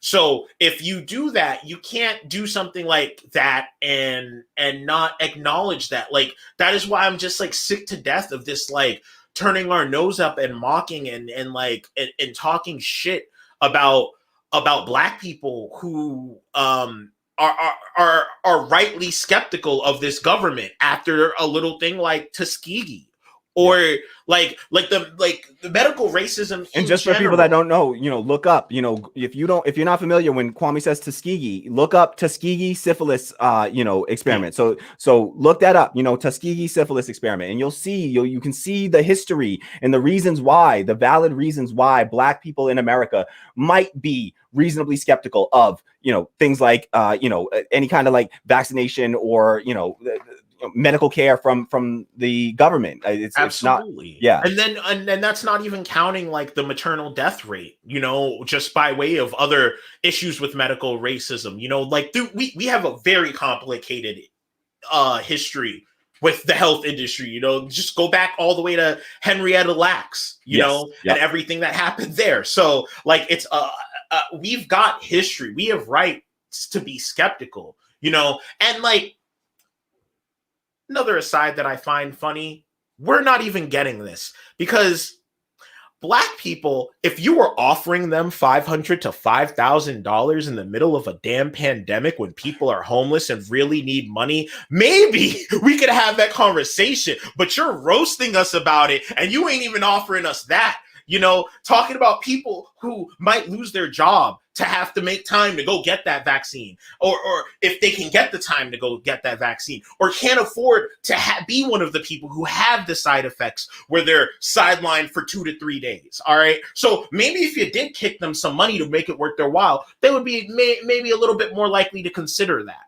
you know? So like at least in this fucked up fantasy browbeating world, at least we were getting offered some money for it. The government didn't even do that damn much. Yeah. So like, miss me with that bullshit. Absolutely. And like, I just hate how it's all framed around this idea of like Black ignorance instead of it being about Black trauma, and in the fact that like these people suffer, you know, Black folks in this country suffered a true trauma in the medical care in particular. And we have, you know, it's not ignorant to you know, be skeptical. It's actually, you know, there is some ignorance behind not having a healthy skepticism there, you know. And like Kwame said, listen, you know, as soon as I become, you know, eligible for the vaccine, I know the exact date. It is April 15th. I will be there. I will be signing up. I will be getting myself a vaccine. So that's my personal, you know, my personal belief. I just think now, let's be real. We also should be honest about the vaccine, because when you're not honest about it and you don't give people all the facts, then they have a reason to not trust you. They have a reason to be skeptical of you, because this vaccine, there's just been a case of a prime minister or president of a country. I'm blanking on it right now, but a prime minister or president of a country just contracted COVID-19 after receiving a vaccine in January. All right. So with these vaccines, we got to be real and be honest about it. They don't, you know, prevent you 100% from even contracting COVID-19. These vaccines, all of them, their purpose is to reduce the effects of COVID-19 if you happen to catch it. So it can turn a severe case into a mild or moderate case, right? So that's beneficial. Let's be real, right? It doesn't make it so that you aren't incapable of spreading the disease. So you have to be real about these things. You can still spread it. That's still a danger there. But there is a, you know, so I just want to be real about these things, because people have, when you put certain information out there and then you change it, all of a sudden people rightfully do become a little bit, even, you know, you lose credibility with folks. So this is a situation where there is a historical precedent for some skepticism. And then, you know, we should just try to be honest and fully honest about what the efficacy of the vaccines are as well. And that they're not like, it doesn't mean that, you know, you're 100% protected from it, but it does mean that you are more likely to get, you're less likely to get a severe case of it. And so we just want to be honest about that. And it doesn't necessarily, you know, it's not like it's a 100%, you know, prevent you from ever catching it. So, you know, just to acknowledge that and acknowledge that there are some, you know, there have been some misinformation around the vaccine that we should be clear about. I still, you know, I believe in, you know, for the public health reasons behind it. I'm not just getting a vaccine for myself. I'm getting a vaccine for people in my community. This COVID vaccine is going to operate much more like a flu shot than a COVID, than a what we typically understand to be a vaccination, where you'll have to get regular booster shots. We also need to get real about the reality of the fact that companies stand to make immense profits off of these vaccinations. They are set to the protections on the limitation of the cost controls on these vaccines are set to expire the moment that it is no longer declared a public health crisis. So that can happen as early as July. And then the prices of the COVID vaccine are expected to rise astronomically. And yet another reason why we can't be blaming Black people for not getting a vaccine if they're going to literally price us out of this vaccine. So there are costs associated with it. People having health insurance and healthcare. There's misinformation about people don't understand. Some people that don't have health insurance, and that's going to disproportionately be Black, brown, and, you know, people, some people don't realize that they can still get a vaccine even without that. You know, in some cases you do need to have, like, some places are requiring you to show your health insurance card and to actually have health insurance in order to get this vaccine. So let's just be real and not blame the people, the individuals, when the reality is that you know, it's the government that has actually created the situation where, you know, Black people have a right to be skeptical. And in some cases, it's not even that they're skeptical. This has majority of Black people said they do intend to get the vaccine. Yeah. The reality is that the rollout just hasn't happened totally equitably. And it's happened, you know, disproportionately in wealthier, you know, areas of the country. You know, there was like a wealthy neighborhood in Florida that got the vaccine before like any of, back in like January they got vaccinated. So yeah, we gotta acknowledge all this shit and fuck SNL for doing this stupid shit. And also it calls to attention to the fact that like Daniel Kaluuya is a British, he's British, he's not American, and he it's part of the it's part of the reason why I understand people having some qualms with him playing these characters that are like Fred Hampton, a Black American character, and not having a full understanding of the Black American struggle. So. And ironically enough, it's worth mentioning, we had a similar, but on the complete opposite end of the spectrum story from his action featuring his Black Panthers co-star, Letitia Wright. Letitia Wright, who played Shuri. And she had been sharing some false like anti-vaxxer information from a source that was also somehow working in anti-trans rhetoric and transphobia into it, and eventually she closed down all of her social media because of the backlash. And at the time, we did want to call out the anti-vaxxer nonsense and vetting your sources. Like maybe this one thing's okay, but if they have a large number of transphobia or other wild stuff on there, maybe reconsider your source, and definitely don't platform it if you're someone with a huge platform like Shuri from Black Panther. And it's just interesting because she's also a British person who also was in Black Panther. That little connection, but completely on the other side. On one end, we've got someone pushing fake anti-vax nonsense. And on the other side, we've got someone browbeating people without any care to understanding why they might be skeptical. Exactly. And the thing about the SNL skits is that Daniel Kaluuya does have sort of editorial control. The way that they do the SNL skits is that when they have a guest host on, the writers pitch skits to the guest host, and they have the ability to veto that and to just overrule and say, no, I don't want to do that. So Daniel Kaluuya absolutely does deserve some of the blame in this, because he does have that sort of editorial control as the guest host on SNL. And so, I mean, there's a whole bunch of people that should have caught this and not allowed this to move forward, because it's just, it's punching down. And how did they get 5 Black people to agree to do this freaking skit, man? Because it's 5 like well-off, it's 5 liberal Black folks that are pretty well, because SNL is a liberal show. We got to be real. SNL is a totally liberal show. And like I said off camera to Kamali, when I saw Kate McKinnon doing her teary-eyed song pretending to be Hillary Clinton, and like they had like basically like a candlelight vigil because she lost the election, I knew right then and there, like I was like, whoa, SNL, you doing too much, baby. It was the Pete Davidson Dan Crenshaw bit that really, like, I was like, when they had Pete Davidson apologize on air to Dan Crenshaw, that's the old Apache the right winger who has all these terrible policies, just a total dirtbag. And they called, they made fun of him. And then they had to, he turned around, and after he won his election, they Pete Davidson went and apologized to him. No, you don't play that game and act like there's some righteous or morally,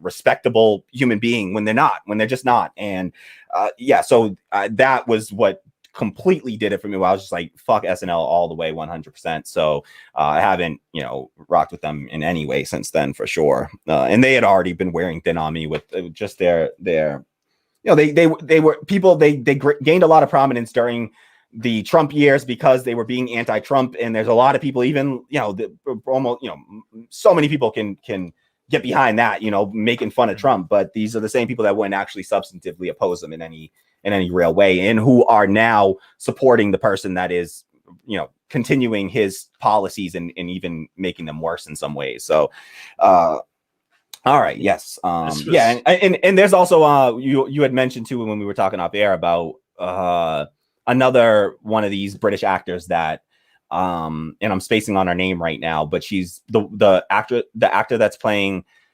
Harriet Tubman is another one of these who are who's like I believe she had a bunch of tweets making fun of ghetto American accents, and just has had some terrible stances where I just wish they wouldn't cast these people. I wish we should have pulled the angry black homo quote where he really just broke down that like all these people are so many of these people are hypocrites. Like, how are they the ones we're letting craft these narratives? Like, Ava gave us the 13th, which was like one of the documentaries that I'm not gonna lie, that shit moved me to tears. That was one of the things that extra pushed me on my journey to being the kind of fighter that I am for this. That pushed me towards being a prison abolitionist and a police abolitionist. And then she came out and said like, nah, we need to vote for Kamala and endorsed Kamala, and then blocked people who tried to critique her. You know, like it's nonsense like that, where it's just like, and these are the people crafting our stories, giving us our representation when they don't really represent us, or at least what we hope that they stand for. It's so just disappointing, man. This is why, like, you can't believe in stan culture because they'll all let you down. Yeah, absolutely. Like, no one is like everybody's just a milkshake duck away, and so seconds away from a milkshake duck. Like, man, good. Oh, boy. Yeah, no, this was a really just a bad take from by SNL here, and they absolutely should have caught this, and this should have never been a thing, but they let this one out the door, and I'm real it just sucks that Dude. like I'm real disappointed in Dude. I like him. He's a phenomenal actor. I'm really disappointed. Oh yeah, great actor. I loved Get Out. Great movie Get Out was. He's a solid actor. I just think that we should, your political views do matter when you're playing political roles. I feel like where it's just like when you're an antithesis to the character, it just is really hard to enjoy a film when you know what that person actually stands for. It's like what's her name that played Nina Simone. Zoe Saldana. Zoe Saldana, who is like, she's like a colorblind. I don't see, race. I don't want to see I'm race. I'm gonna do blackface. Yeah. So like, gross stuff. What are we doing? So, all right. I got one more story that I want to do. Kwame, you want to stick around for this one? It's just a little aside, little thing. Ryan Grimm punching left and shitting on socialists and such. I'm sorry. I'm still dealing with my discipline. This is why you don't stand people. This is why you can't stand anyone. You just cannot love people unabashedly because they'll let you down. Like, thankfully, we've got principled people like that don't let us down. Like Matt Gaetz. Oh shit! Never mind that last part. Let's go to the next segment. All right, Joe. Yeah, that was just a joke. We gotta do a Matt Gaetz segment too, because Matt Gaetz is just like, that dude is, man, troublesome. But it's the right moment because something is coming out every moment. Yeah. I feel like we'll have to do like when we did the election, like just a 7-hour segment where we're breaking more and more news about this. Oh my goodness. Yep, absolutely. Yeah. Let's cover that too. Yeah. All right, let's we're gonna do our last story here of the night. And this is just about some sideways stuff from Ryan Grimm. Did I cover everything in our title thing? Yeah, I think so. The Joe Manchin thing. Yeah, I didn't cover the Joe Manchin thing. And I wanted to get to, I think actually, the AOC story would be better. Actually, I'm going to do the AOC story instead. There's another AOC story that I think is a nice one to sort of, to touch on. Probably should have put this in the title because we would have got, a few more people popping in here, I'm sure, if we mentioned AOC. But there was a recent, Tam, my producer is giving me the huh? No. This is a good one. This is about the about AOC and the study that said that she was ineffective or whatever, that says that she's one of the most ineffective people. Because everybody in the comments is talking about AOC, so I feel like there's some we got some AOC discussion going on. So while we got the AOC vibe here, we might as well just keep it going with AOC. Yeah, because I think the Ryan Grimm one's a little less whatever. So let me pull this one up. And so essentially, just to set this up, if you're not familiar with this one yet, Kwame, there was a recent study done by, I forget who the organization is. I'll grab that information, but an analysis was done, and it's not really a study. It's an analysis of legislators, and essentially what they were looking at was they tried to score how effective a legislator was in the last Congress. So the 116th Congress, 2018 to 2020, essentially, that was the 116th Congress. And they based this measure on how many pieces of legislation, how many bills you were able to get through committee and actually get passed. And through that, they then determined that through that measure, by the measure of how many bills did this legislator in the House, introduce into committee, and how many did it get through committee, and then how many actually, became legislation, or even got a floor vote, right? Even got a vote on the floor, and then how many actually became legislation, and they scored that. And it was, essentially AOC ranked as one of the most ineffective Congress people in the last Congress, her freshman year. And there were other freshman progressives who scored much better. There were other progressives in general who did score better. But there's a few points I want to make on this.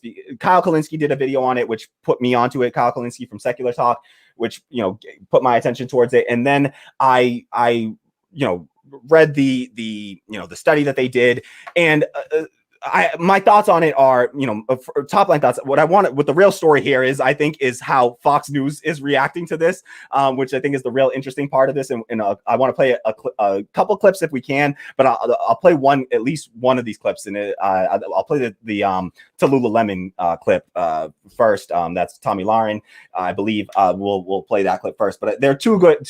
This is essentially, AOC has been declared, based on this measure, as one of the most ineffective Congress people. I actually think that it's a bad measure. Honestly, I'm not defending AOC. By this measure, let me just point out that it's not just AOC that's considered.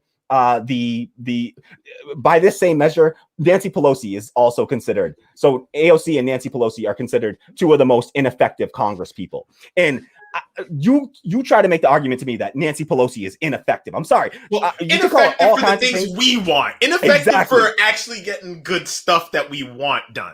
Exactly. But she effectively blocks all the kinds of progressive legislation, and she absolutely has an effect on the legislation that goes through Congress. You're talking about the Speaker of the House. And so I just don't think that this is really a great measure. I also think that if you put Bernie Sanders through this measure, this would be, Bernie Sanders would be considered an ineffective congressperson. But the way that Bernie Sanders was effective was through amendments and by passing these really effective amendments. And he was called the Amendment King. So I don't think that using this measure is necessarily the best measure. It's an empirical, measure, and it does say something. Ro Khanna ranked pretty high on this list. So, there are progressives who can rank high by this measure. But I do think that it's set up in a way that if you're further to the left, or you're on the fringes of you're a more radical person introducing more radical policy, it is less likely to end up going into getting through committee and getting passed or getting a floor vote. So certainly there's a way. I think that I would make an argument that AOC is ineffective. I just don't think it's based on this measure, right? I think that she's been ineffective in so many other ways, and it's just not based on. I don't think that this is the greatest way to measure it. Now, even now, that being said, you can make whatever argument you want on the, for the left. Oh, if you actually think AOC is actually effective, say something in the comments, argue with me, tell me prove me wrong. But I don't consider her an effective legislator. I just don't think it's for this reason. But Fox News responding to this thing, I think, is hilarious, because Fox News just cannot accept that AOC would be an ineffective legislator, because it doesn't help Fox News's narrative, right? Like, Fox News needs AOC to be the Exactly. They need a boogeyman, right? So they need AOC to be this terrible, evil, very effective legislator, highly 3D effective legislator. chess. Yes, right. And so let me just play you a clip of from Fox News of them talking about this, and I just think it's hilarious just to laugh at how they're fair mongering. I want to play 2 clips because there's another great one with this black dude in it that I think is also hilarious, and y'all should see. So, all right, let me try to get both of these clips in. They're really short clips too, by the way. So I'll try to play them back to back here. All right, first one up. All right, I think this is the right one. Hold on. Yep. Okay. Oh, why do I not? Oh, sorry, muted. Ranked her 230 out of 240 House Democrats. None of her proposed legislation has ever made it out of committee. So does that, Kevin, does that matter to her voters, or are they just glad that she's, constantly kind of screaming their causes from the mountaintops? Yeah, I mean, Martha, it's a good question. I mean, she won that primary taking on a moderate Democrat that actually got things done for his district, Joe Courtney. So they wanted someone to be a firebrand out there, and I think that's what she's doing for her district and for the progressive cause. I'll note the same report showed that Jim Jordan, for example, is the third. So his framing is essentially to try to frame it as caucus, because I think when you they're have too fringe radical parties, that's not where legislation actually gets done. They're just there to throw bombs and to support the left flanks and the right flanks of both of our parties. And I think, again, to meet in the middle is actually where legislation gets done. So Jim Jordan is the least effective. So he's just trying to frame it from the establishment narrative. On the right flank, and wait till Tommy Lauren jumps in. Congresswoman is in a similar position. Seems like a lot of people are in those ranks, Tommy, because I'd love to see the people at the top of this list and how much they actually got done, because I don't think it feels like there's much getting done at all on Capitol Hill. Well, it certainly does. And I think there's definitely a big difference between being an activist on Twitter, Instagram Live, and actually doing things for the country. But I have to hand it to AOC because she has been incredibly effective. Just like we're talking about with this infrastructure spending bill, talking about moving further to the left. She's been able to do that. She's got that party wrapped around her finger. She's got Nancy Pelosi wrapped around her finger. Her and the other members of the squad have been incredibly effective with their messaging. And I wish that conservatives would have something like that on our side and be as effective as they are. Maybe we should utilize social media more. Maybe we should be a little bit louder, maybe a little bit more outrageous to match AOC. But the fact that she hasn't done much isn't surprising. But she is shaping that party. She's making it more progressive. She's moving everybody to the left. As you mentioned, people don't recognize Joe Biden anymore. He used to be a moderate. He's certainly not. Now you've got far left running this party, controlling this country, and AOC is at the helm of that. So she's definitely dangerous in a lot of ways, and she's one to watch. Okay, so go shoot, Kwame. Why? Complete aside, why does Tommy always look like she smelled a fart? Like someone just farted in her face. Like the facial expression she makes before she talks is that of someone who's just received flatulence. They're making her out to be a firebrand. She just said there's a difference between being a real activist and being someone on Twitter who just talks and is a firebrand. It's you! You're describing yourself! Yeah.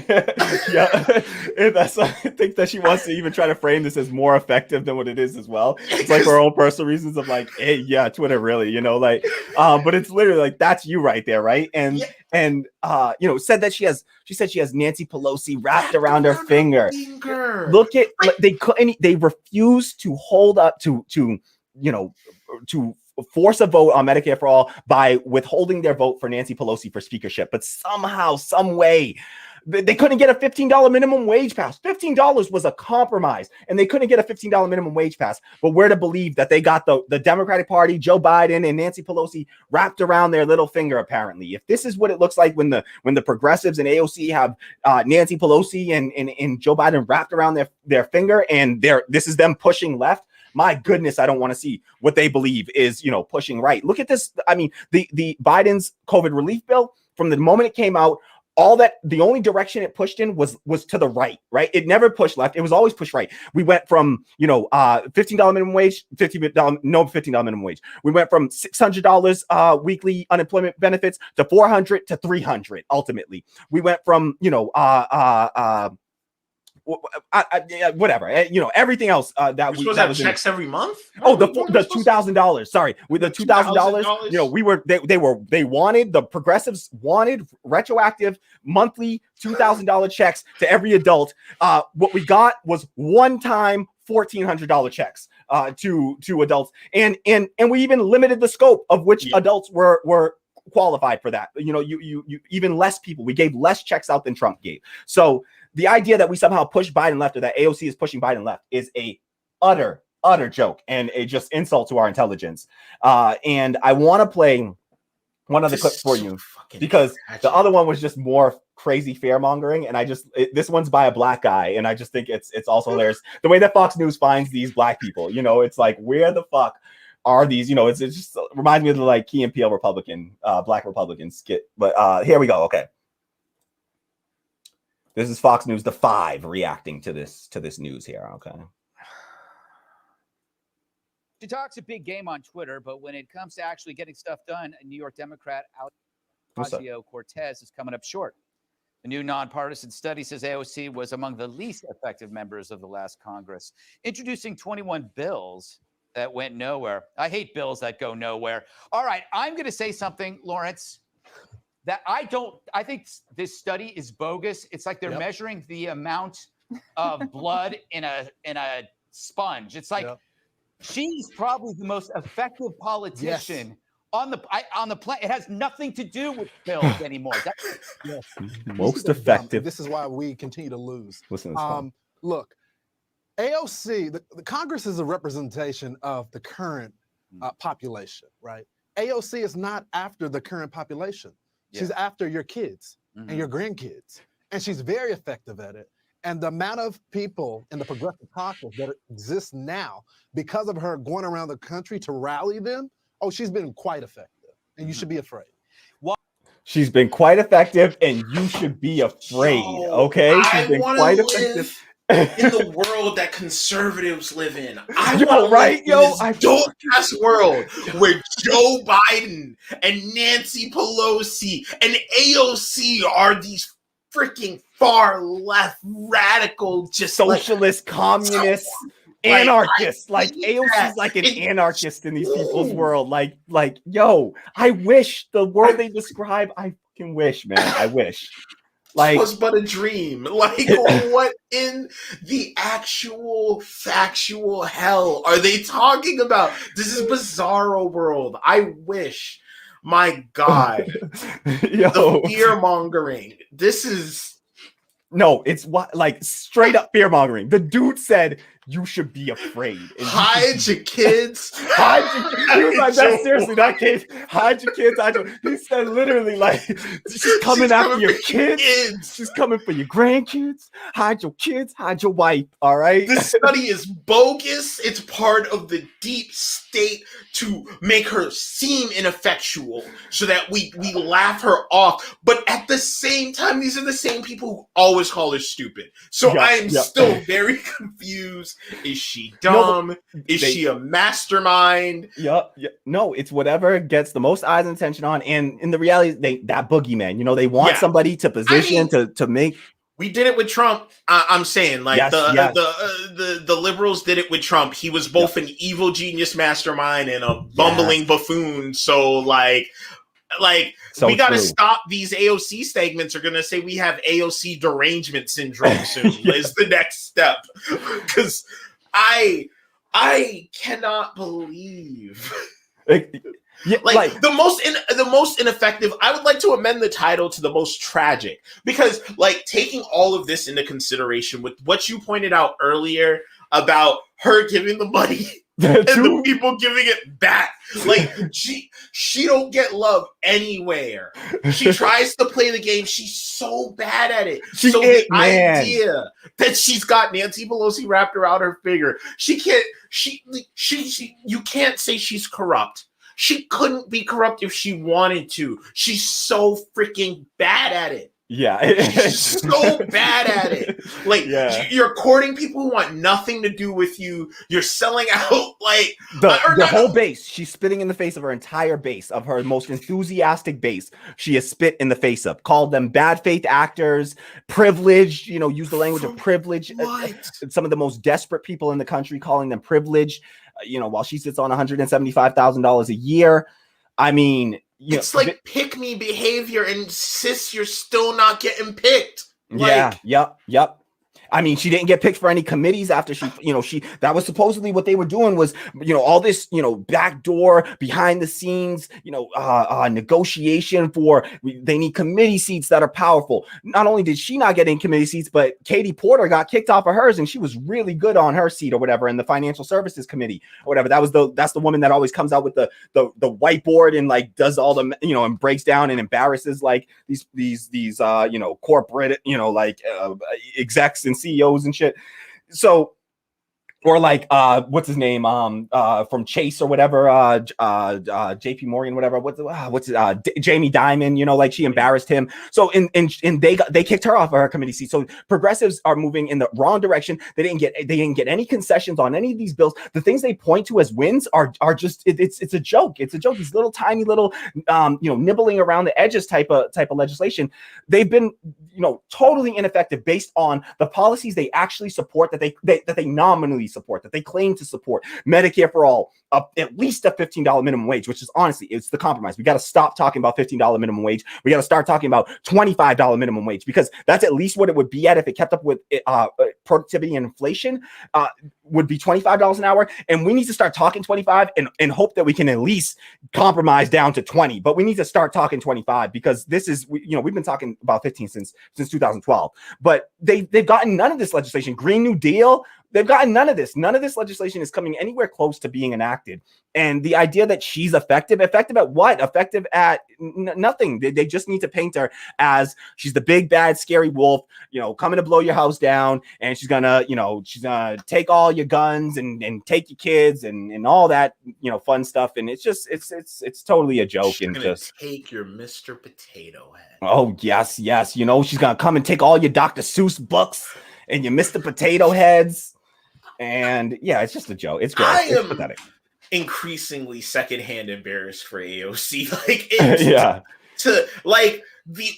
She's tiptoeing towards Elizabeth Warren territory of like putting it all on the line just to get nothing for it. Dude, that's a great point too. Absolutely, exactly. Because Elizabeth Warren, she's so bad at politics, as well. It's like you can't even the idea that you were going to somehow get concessions, and she's like, oh, it's better to be in the room. But you're absolutely right on that. And I honestly think the people that AOC is not currently, she's not, she is not the same as Nancy Pelosi right in this moment is, but there is absolutely a case to be made that AOC is on a very similar trajectory to Nancy Pelosi. I mean, Nancy Pelosi came into Congress supporting things like universal healthcare. You can find speeches of Nancy Pelosi's arguing in favor of universal healthcare, single payer healthcare, like 30 years ago. You can find speeches of her saying, we got to bring up legislation. We got to get a vote on this. Like she was,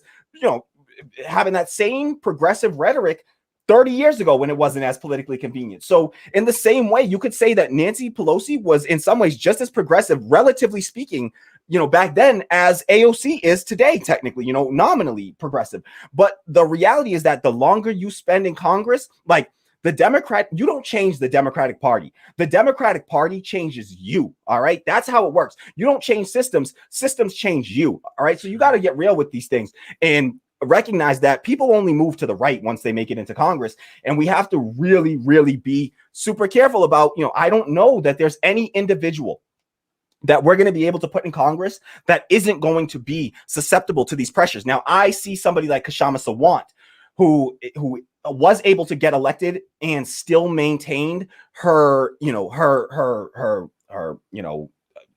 socialist, left-wing ideology and stances, and she has actually effectively fought for legislation. But even somebody like, I saw Feminist News Network, shout out to Feminist News Network, check out her channel, subscribe to our channel if you haven't already, support independent Black media. So shout out to Feminist News Network. And I see that she said, get ready, Nina's coming. And I really did. I wanted to, and X says, Nina. And I think that, I've shown love for Nina Turner on the show. And I've got nothing but love for Nina Turner as a person. And I know that she has all the right thoughts and believes all these things, but I'll do a segment on Nina Turner soon, because I'm actually trying to reach out to Unapologetic on YouTube. His name is Unapologetic on YT is his name on Twitter. He goes by Unapologetic, another Black leftist who has covered covered Nina Turner a little bit more in depth.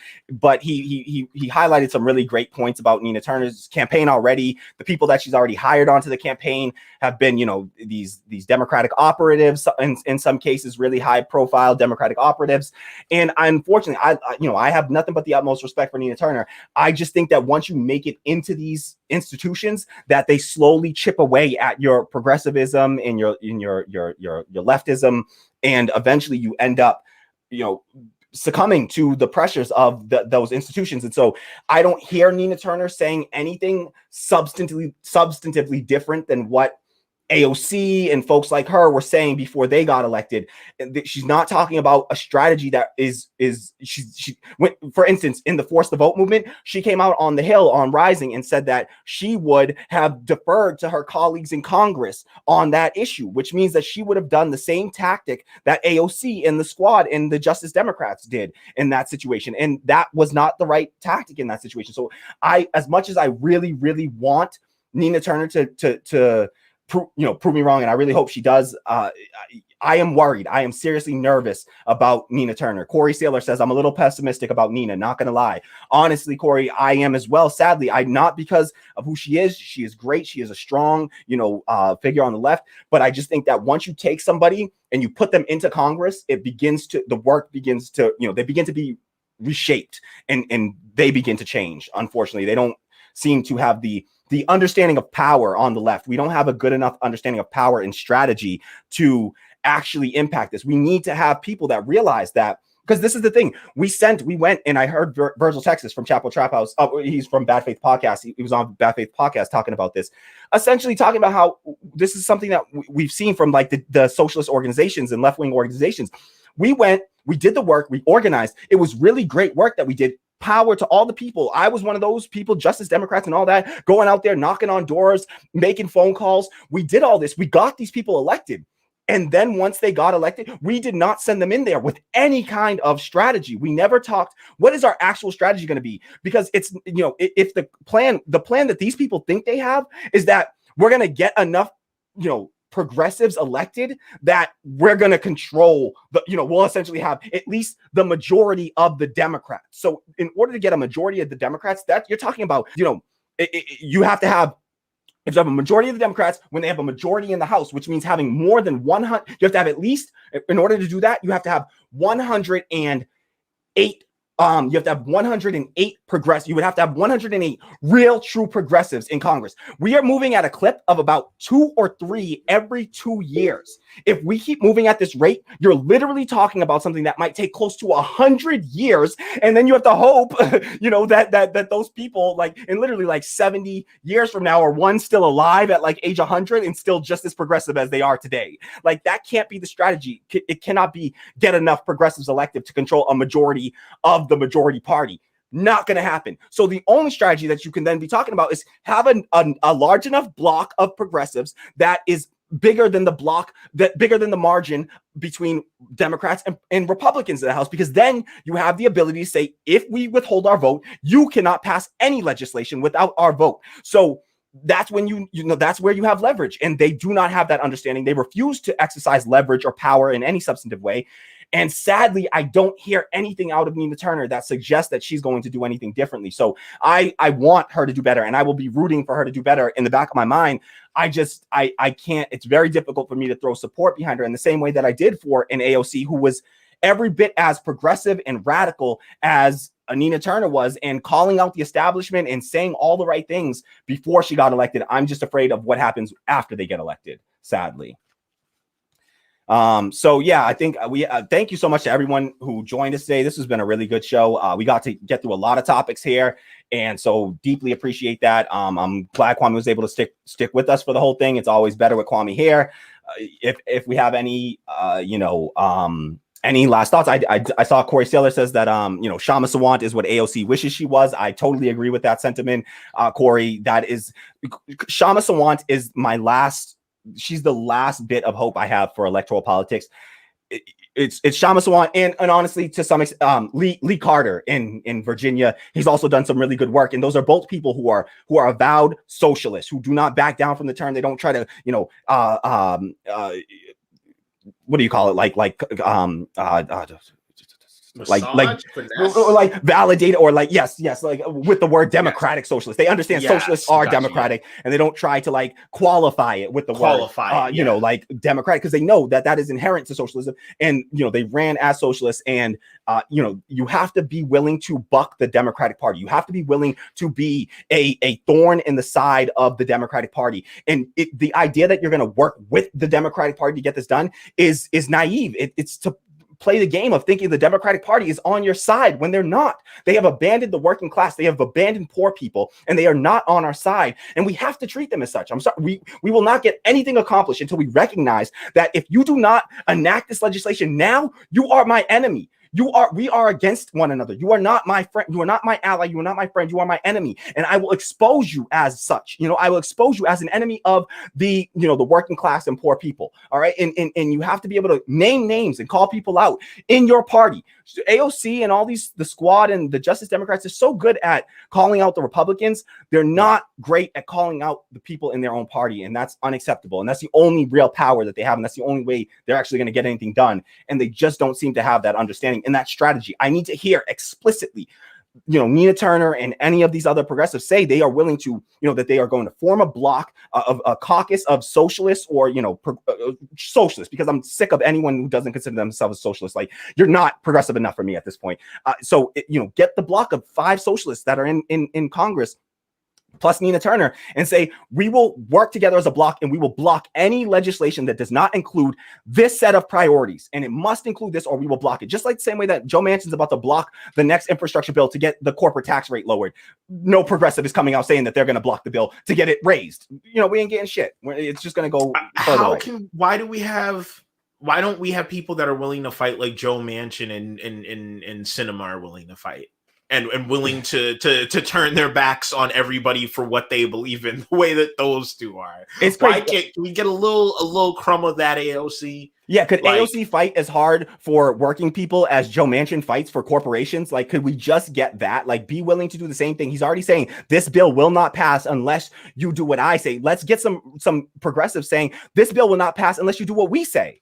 And the reality is that they have the people behind them. What they say is actually popular. What Joe Manchin wants is unpopular, but he still gets his way.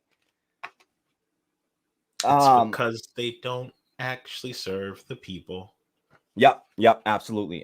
So, I hope they prove us wrong, and I really hope. I hope Nina Turner proves me wrong. I really do. But AOC has done this damage, and AOC and the squad have to recognize the damage that they've done.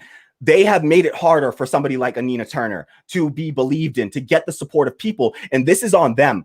Nina Turner is not getting the same level of support, of donations, that she expected, because I think that people on the left have been really demoralized by what the squad and the elected members of the so-called left have done recently, and what they've not been able to do. And so it's really discouraged the left and the progressive movement. And I think that they are to blame. I'm not going to blame any individual who doesn't feel enthusiastic about Nina Turner's run for Congress. When Nina Turner announced, when Nina Turner announced, I was so excited and enthusiastic. That was before the force the vote failed, and then I just lost all hope in electoral politics. But before that, I was so enthusiastic, so excited about Nina Turner for Congress. I really was. So this isn't like I'm like some hater or something like that. I really do appreciate what she's done and all the work that she's done. I just think that the machine of the Democratic Party is a really powerful one, and it's really hard to change that. And this idea that we're going to change it from the inside, I've all but given up hope on that. So that's that. Any last thoughts, Kwame, before we sign off? secondhand embarrassment. Yeah.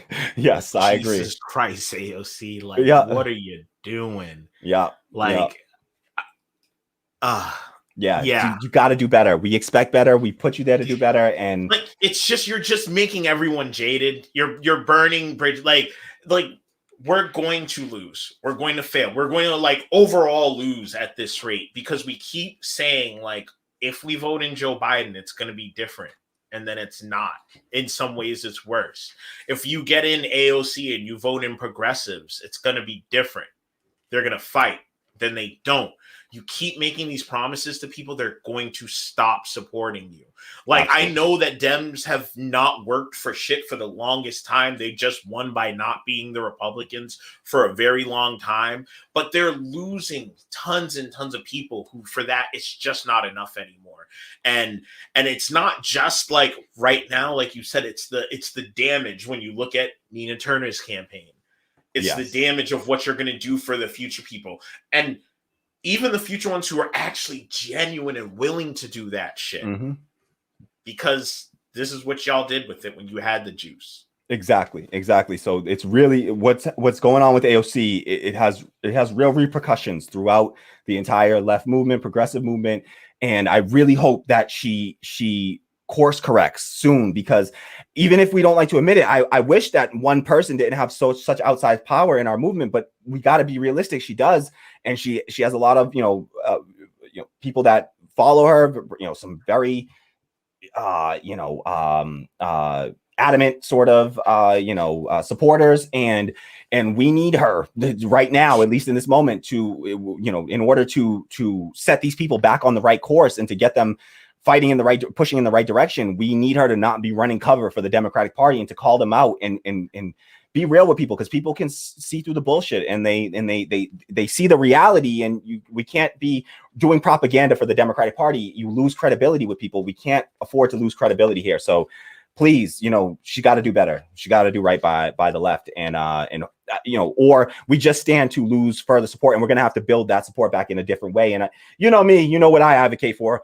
Workplace democracy, democratizing our enterprises. I'm trying to, think through and process through how we're going to do that in the media, and trying to build a democratic media, and so that we're not doing more of the same, so that we can actually build some labor power within the media as well. So that's something that we'll talk about, and we'll have some guests on soon, hopefully, to discuss. But we've gone way over our 2 hours. I really want to cut here because we've talked plenty. So thank you to everyone for hanging out today. Feminist News Network says AOC got to get it together or give it up to a real social progressive. And yeah, like I hope so. And X says to Feminist News Network that X subbed, so and they'll check out your show. So thank you, X. Thank you for doing that.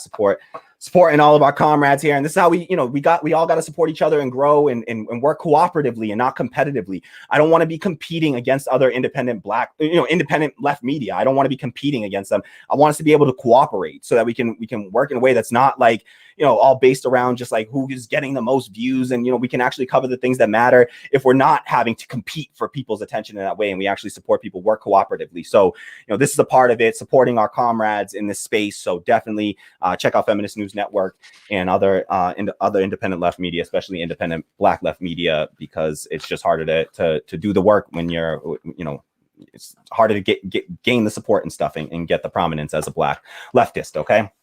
All right. So shout out to everyone. Thank you so much to everyone for joining us tonight. Everyone in the comments, really appreciate that. Thank you so much to Kwame for joining us as always. We're in talks about, bringing Kwame on over officially to merging and combining all of what we do and just so we'll talk more and we'll figure that out and we'll talk to people and our supporters and we'll get some more information from them as well, hear their thoughts on it.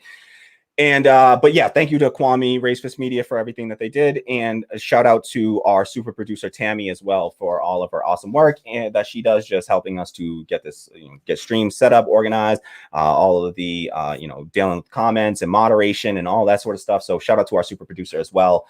And I believe that's that. All right. We will catch you soon. All right.